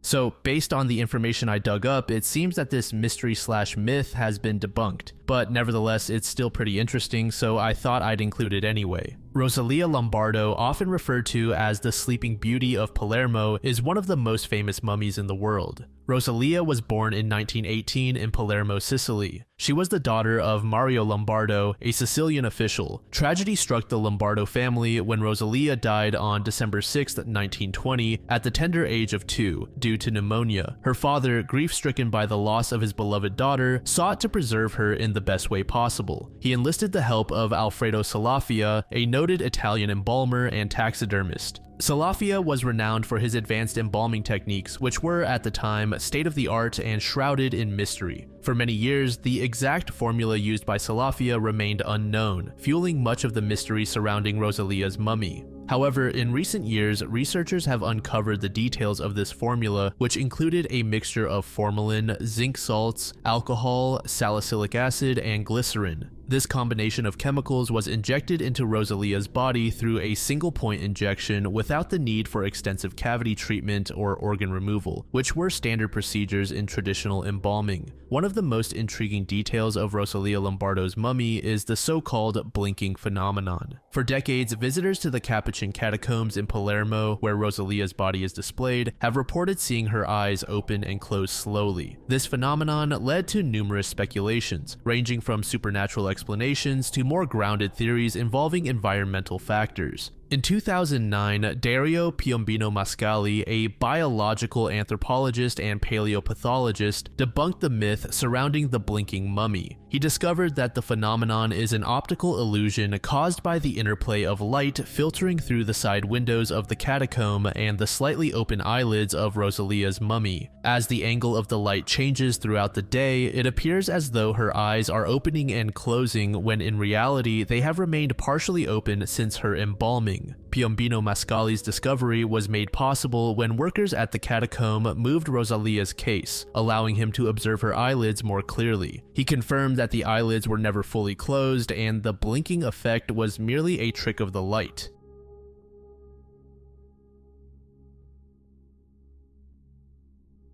This next entry led me to a comment under a Reddit post made back in 2020. The original post was made in the Ask Reddit subreddit by user XXEntropyXX. It's titled, "What's the scariest story you heard a child tell about their quote-unquote imaginary friend?" User Professor Dog made the following comment, "Purple Mommy. When my son was first learning to talk, he would tell us about something called Purple Mommy. It could be an imaginary friend, but these details are a little bit creepy. Here's a few of the Purple Mommy details. Purple Mommy is all purple with long hair and bright all white eyes. At the time, he mixed up purple with black, so he could have meant she was all black. Purple Mommy picks him up at night and turns off the lights. We would often find my son out of his crib in the morning, which would mean him crawling over the railing and to the ground, at a time when he was barely walking. Definitely found the lights in his room off a few times too, even though he's terrified of the dark. Purple Mommy needs a bandage because she has blood everywhere. Purple Mommy has no smile, meaning a mouth. Purple Mommy can take her head off. Purple Mommy really doesn't like Daddy. He told us all of this stuff for maybe a year or a little more. If we ever asked where she was, he'd always point to the same spot, a corner of the room behind his open closet door. He would also wake up crying almost every night during this time. Once, during a really rough night, my wife went to ask him what's wrong, and his answer was, 'Purple Mommy won't let me sleep.'" A user named HomieNR said the following under this comment, "This sounds like some special case of sleep paralysis. I've had it for as long as I can remember, about 25 years. I was 3 to 4 years old first time I remember waking up seeing a glowing orb flying out of my ear and out the window. Since then, I've seen everything from dragons, men staring at me, to animals, and even clowns in my bedroom when waking up at night. Some of them move, some are static. They are there for 30 seconds to a minute, usually a black shade that slowly fades away. It's absolutely terrifying, or was. Now it's just annoying, and I try not to look around too much when waking up at night. What I'm saying is make sure this doesn't continue when he grows older. If it does, comfort him and assure him it's nothing dangerous."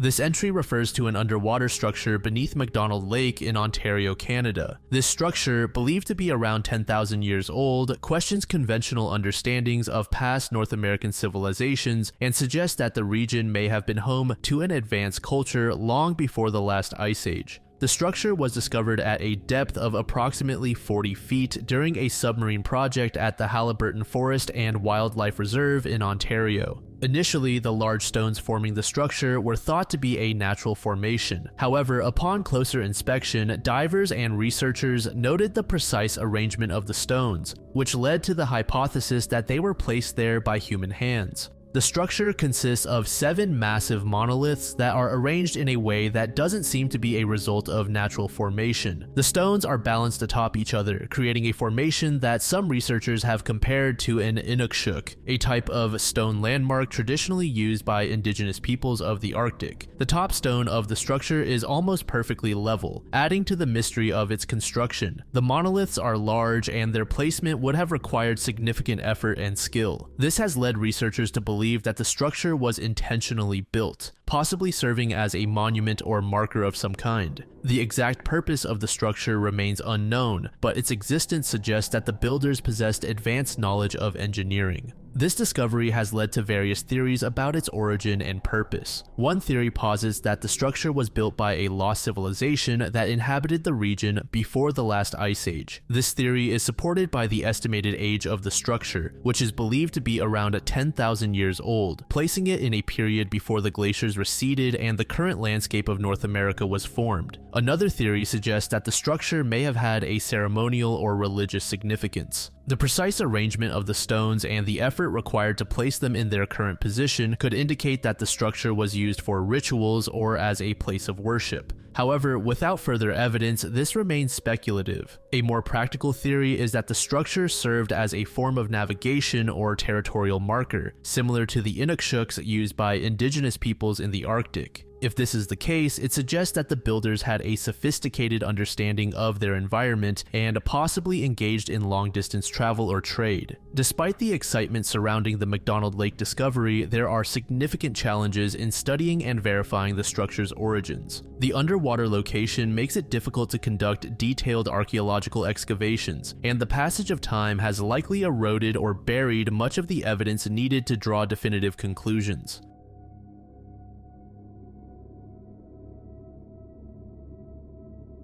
This next entry is incredibly obscure. I could not find anything on it besides the newspaper article that the Iceberg entry linked me to, and I think the best way for me to discuss this entry is just reading the article to you word for word. It was printed in the St. Joseph Herald Press on February 20th, 1936. It's titled, "Mirror, Mirror on the Wall, Who's the Deadest One of All?" Harvey Davenport, who was informed by dying Geoffrey DesRosiers, 38, that he would be unable to remove a mirror from a table after DesRosiers had looked into it and saw he was breathing his last, was so frightened by what he believed to be the spell of the dead man that he left the hospital where he was under treatment as DesRosiers' wardmate. He had given Rexton as his home, but at Rexton it is understood that he has left for somewhere in the West. The mirror, apparently tossed at random onto the steel table, froze solidly to the table, and the efforts of Davenport, of hospital attendants, and of Dr. F.J. Maloney to remove it were in vain for more than 24 hours. Then Miss Adeline Knopp, a nurse from the operating room, using an ice pick with force, pried it up.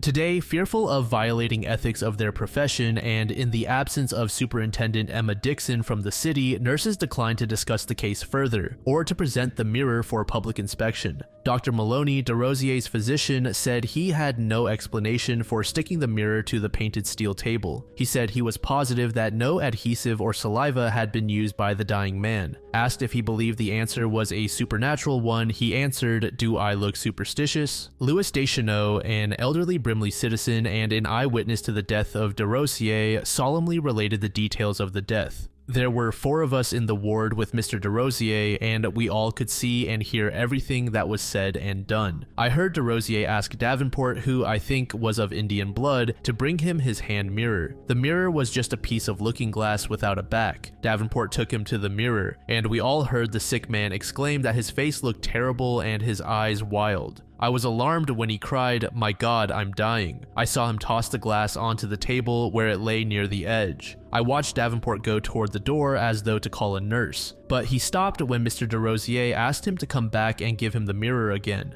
As Davenport reached for the mirror, which was at the edge of the table, DesRosiers told him in a voice that was not loud but one we could all hear, "You won't be able to pick it from the table." Davenport seemed frozen to the spot for an instant. Then the sick man started hiccoughing and we could see he was dying. A nurse came, but he died right away. Then Davenport and others tried to take the looking glass from the table. It wouldn't move. And that's all. I know. I'm sure I can't say what supernatural power or other cause is responsible, but that's the way it happened. Einar V. Jorgensen, bookkeeper who personally tried every ordinary hand method of taking the mirror off, declared he had no doubt that the explanation was a natural one, but he could not say after inspecting the mirror what it was. Perhaps perspiration on the sliver on the mirror may be the answer, he hazarded. Scientists here and in Ann Arbor advance molecular action, chemical reaction, and hypnosis today as possible explanations for the adhesion of a mirror to a metal tabletop on which it was tossed by a dying patient in a Sault Ste. Marie hospital. Professor George W. Carter of Wayne University said it was possible that the mirror and the table surface were so perfectly smooth that all air was expelled. He said that might permit the molecules of the tabletop to exert an attractive force on the molecules of the mirror surface strong enough to hold them together against ordinary prying.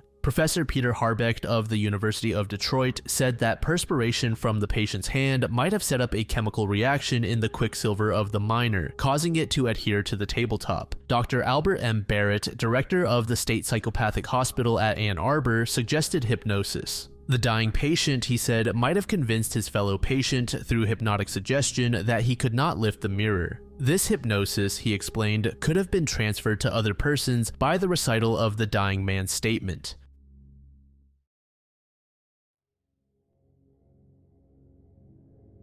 The Little Red Man of Paris refers to an old tale in French folklore. This figure, often seen as an omen of impending doom, is said to have haunted the Tuileries Palace and the rulers of France for centuries. The legend of the Little Red Man is believed to have originated in the 16th century during the reign of Catherine de' Medici, who was the Queen of France by marriage to King Henry II.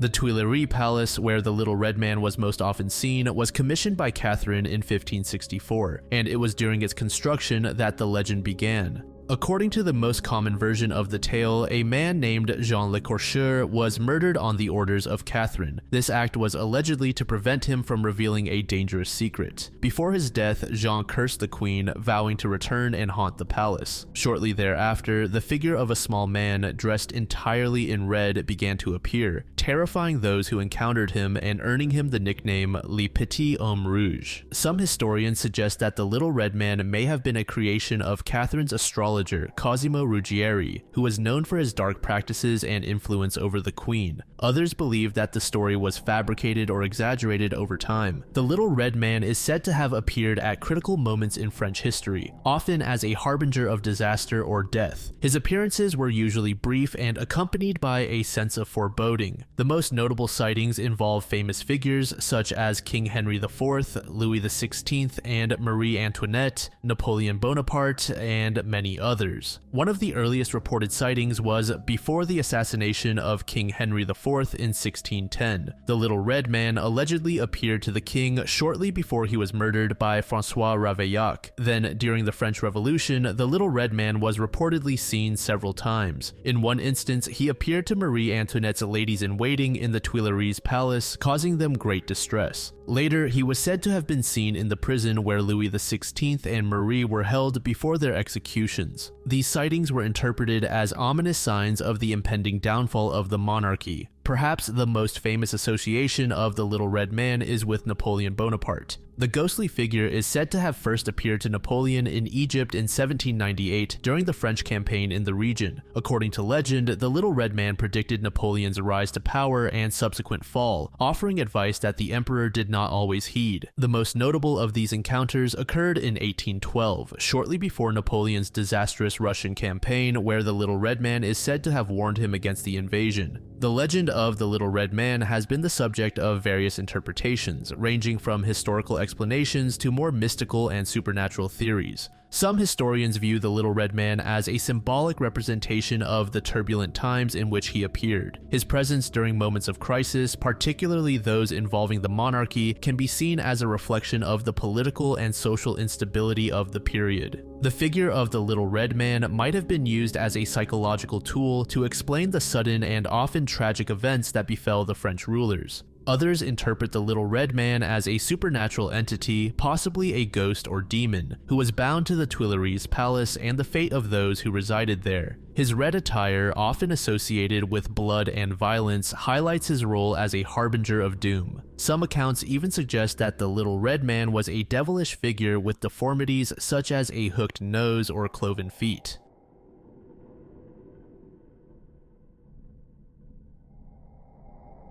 This next entry is a conspiracy theory that questions and explains the true origins of all human civilization. Stanislaw Szykalski was a Polish-American sculptor and painter whose work, though controversial and largely overlooked in his time, has gained a cult following in recent years. Beyond his art, Tucholsky is best known for his bizarre and elaborate theory called Zermatism, which is detailed in his work Behold the Proton. This theory is a wild amalgamation of pseudoscience, mythology, linguistics, and esoteric history, proposing that all human culture originates from post-Diluvian survivors from Easter Island, and that an ancient proto-language, Proton, is the root of all languages. This theory also posits a cosmic struggle between humanity and a hybrid race called the Sons of Yeti. To fully understand the origins of Zermatism, it is important to look back at Tucholsky's journey from his early life in Poland to his later years in the United States, and look at the influences that shaped his worldview and led him to develop one of the most peculiar pseudoscientific theories of the 20th century. He was born in 1893 in Warda, a small town in what was then part of the Russian Empire, now Poland. His early life was marked by a strong sense of Polish identity, which was nurtured by his father, a tailor who was passionate about Polish history and culture. This early exposure to Poland's rich cultural heritage and its struggle for independence from foreign powers deeply influenced Tucholsky's artistic and intellectual sides. At a young age, Tucholsky displayed talent in drawing and sculpting. Recognizing his potential, his family encouraged him to pursue formal art education. In 1907, at just 14 years old, Tucholsky moved to Krakow to study at the Academy of Fine Arts, one of Europe's most prestigious art schools. Under the tutelage of prominent Polish artists, he honed his skills in classical sculpture and drawing, but he also began to develop a personal style that blended traditional Polish motifs with his growing interest in mythological and esoteric themes. Around this time, Tucholsky was particularly drawn to the nationalist and pan-Slavic ideologies that sought to rediscover and revive the ancient roots of Polish culture. This fascination with ancient history and a desire to connect Poland's past with its future would later become a cornerstone of his Zermatist theories. In 1913, Tucholsky emigrated to the United States, settling in Chicago, which had a large Polish immigrant community at the time. The move to America exposed Tucholsky to a new cultural environment, but it also intensified his longing for his homeland. In 1929, Tucholsky returned to Poland, where he hoped to contribute to the country's cultural renaissance. He was received with great acclaim and was given several significant commissions, including a monument to Boleslaw Chrobry, the first king of Poland. However, Tucholsky's ambitions went beyond just artistic achievement. He wanted to create a new cultural movement that would unite the Polish people and inspire them to rediscover their roots. Fast forward to World War II, Tucholsky was forced to leave Poland once again, and he returned to the United States, settling in Los Angeles. The war and the destruction it wrought on his homeland had a profound impact on Tucholsky, deepening his sense of loss and isolation. It was during this time that he began to dedicate himself almost entirely to the development of his theories about the origins of human civilization. In comes the theory of Zermatism, which he believed explained not only the origins of all human culture, but also the cosmic forces that shaped history. Again, according to Zermatism, all human civilization originated from a group of survivors of a great deluge who settled on Easter Island. Their language, Proton, was the root of all human languages. According to Tucholsky, Proton was spoken by the post-Diluvian survivors of a great flood. He theorized that traces of Proton could be found in the linguistic roots of many ancient and modern languages, particularly in the names of geographical locations, gods, and religious terms. His approach to linguistics was entirely speculative and devoid of the rigorous methodology typical of academic linguistics. He would often draw connections between words in different languages based on their phonetic or visual similarities, regardless of the actual historical or linguistic relationships between those languages. For example, Tucholsky might link the name of an ancient city in Mesopotamia to a similar sounding word in Slavic languages, arguing that this connection was evidence of a common origin in Proton. He believed that by deciphering Proton, one could trace the migration patterns of ancient peoples and uncover the true origins of human civilization. Tucholsky meticulously cataloged his linguistic findings, producing thousands of pages of notes and drawings that he believed supported his theory. Perhaps the most bizarre and controversial controversial aspect of Zermatism is the idea of a cosmic struggle between humanity and a race of hybrid beings known as the Sons of Yeti. According to Sokalsky, these beings were the offspring of Yeti-like creatures and human women. He believed that the Sons of Yeti had enslaved humanity for millennia and were responsible for much of the suffering, conflict, and chaos in human history. They were depicted as monstrous, half-human creatures that embodied the forces of darkness and evil. In his drawings and sculptures, these beings are often shown oppressing or tormenting humans, representing the eternal struggle between good and evil. Sokalsky's concept of the Sons of Yeti draws on a mix of ancient mythologies, particularly the Greek myths of satyrs and other half-human creatures, as well as his own fascination with the grotesque and the monstrous. His belief in the existence of the Sons of Yeti was not merely symbolic. He genuinely believed that these beings had a real, tangible influence on the course of human history. He argued that many of the world's most powerful and oppressive institutions were controlled by the Sons of Yeti or their descendants, and that the true history of humanity had been deliberately obscured by these forces. The concept of the Sons of Yeti can be seen as a metaphor for Sokalsky's own struggles with the darker aspects of human nature and society. Throughout his life, Sokalsky faced numerous personal and professional challenges, including the loss of his homeland, the destruction of much of his work during World War II, and his eventual exile in the United States. The Sons of Yeti can be interpreted as a manifestation of Sokalsky's sense of alienation and his belief that the world was fundamentally corrupted by evil forces. The final key aspect of Zermatism is the role of Easter Island. Sokalsky believed that the island was the last remnant of a sunken continent, similar to Atlantis. He argued that the island's famous Moai statues were created by the post-deluge survivors and that they held the key to understanding the origins of human civilization. Sokalsky's obsession with Easter Island was part of a broader trend in early 20th century pseudoscience, which often looked to mysterious or remote locations as the origins of lost civilizations.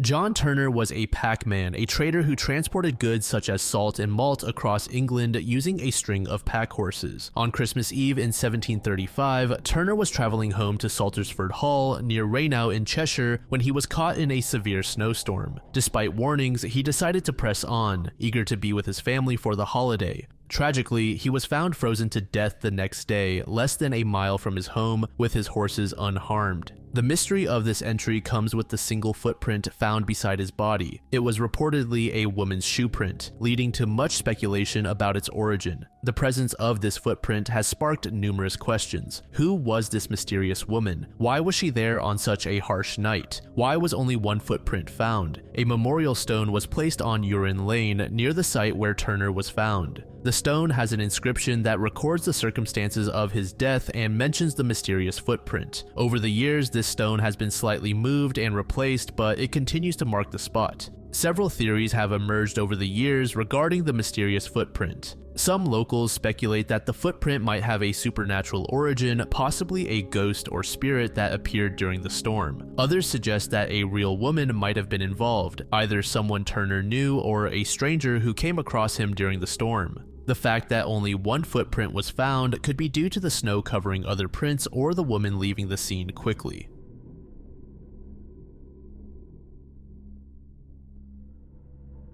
This next entry is another one that took me to a Reddit post. It was created in the paranormal subreddit by a user named LovelyBloom1988. The post is titled "Walking Skeletons on Top of a Train Car." When I was 6 or 7, we moved to a ranch in the countryside of Laredo, Texas. Not many people with good incomes lived out here. Most houses were isolated and surrounded by woods. My mom and stepdad decided to rent this house because the rent was cheap, only $350 a month. There was no indoor plumbing or central air. Many low-income families lived in the area. There was a family that lived next to us, a family of 6 kids, all girls and 2 adults. They were also low income and often didn't have much to eat. My mom would often help them out with food, and in return, the kids would come over and help my mom clean the house. One day, they came over, ate dinner with us, and helped my mom clean. I, along with the youngest girl, who was about my age, fell asleep on my bed. After a while, my mom woke us up because it was getting late, and she needed to go home. Her sisters had left her behind because they didn't want to wake her. It was a good walk to her home, as there was a dirt road leading from our house to hers.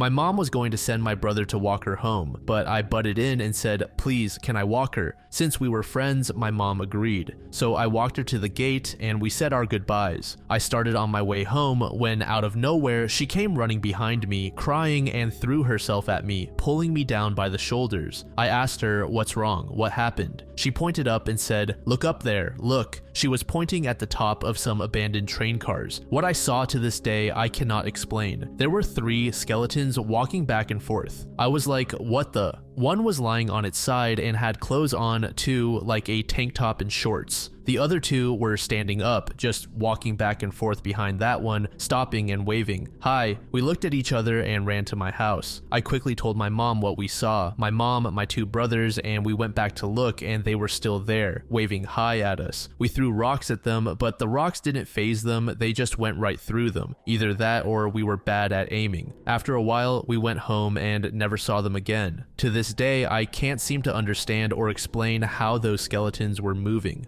Some will probably say we were hallucinating, but how can 5 people see the same thing? Some have said that it was Halloween props, but no, it was the 90s, and I had never seen Halloween props that moved that well. At that time, the technology wasn't advanced enough for that kind of movement. Halloween props like that cost a lot of money, and that family couldn't even afford to eat. We were dirt poor in the country. P.S. I am new to the group. It's nice to meet everyone.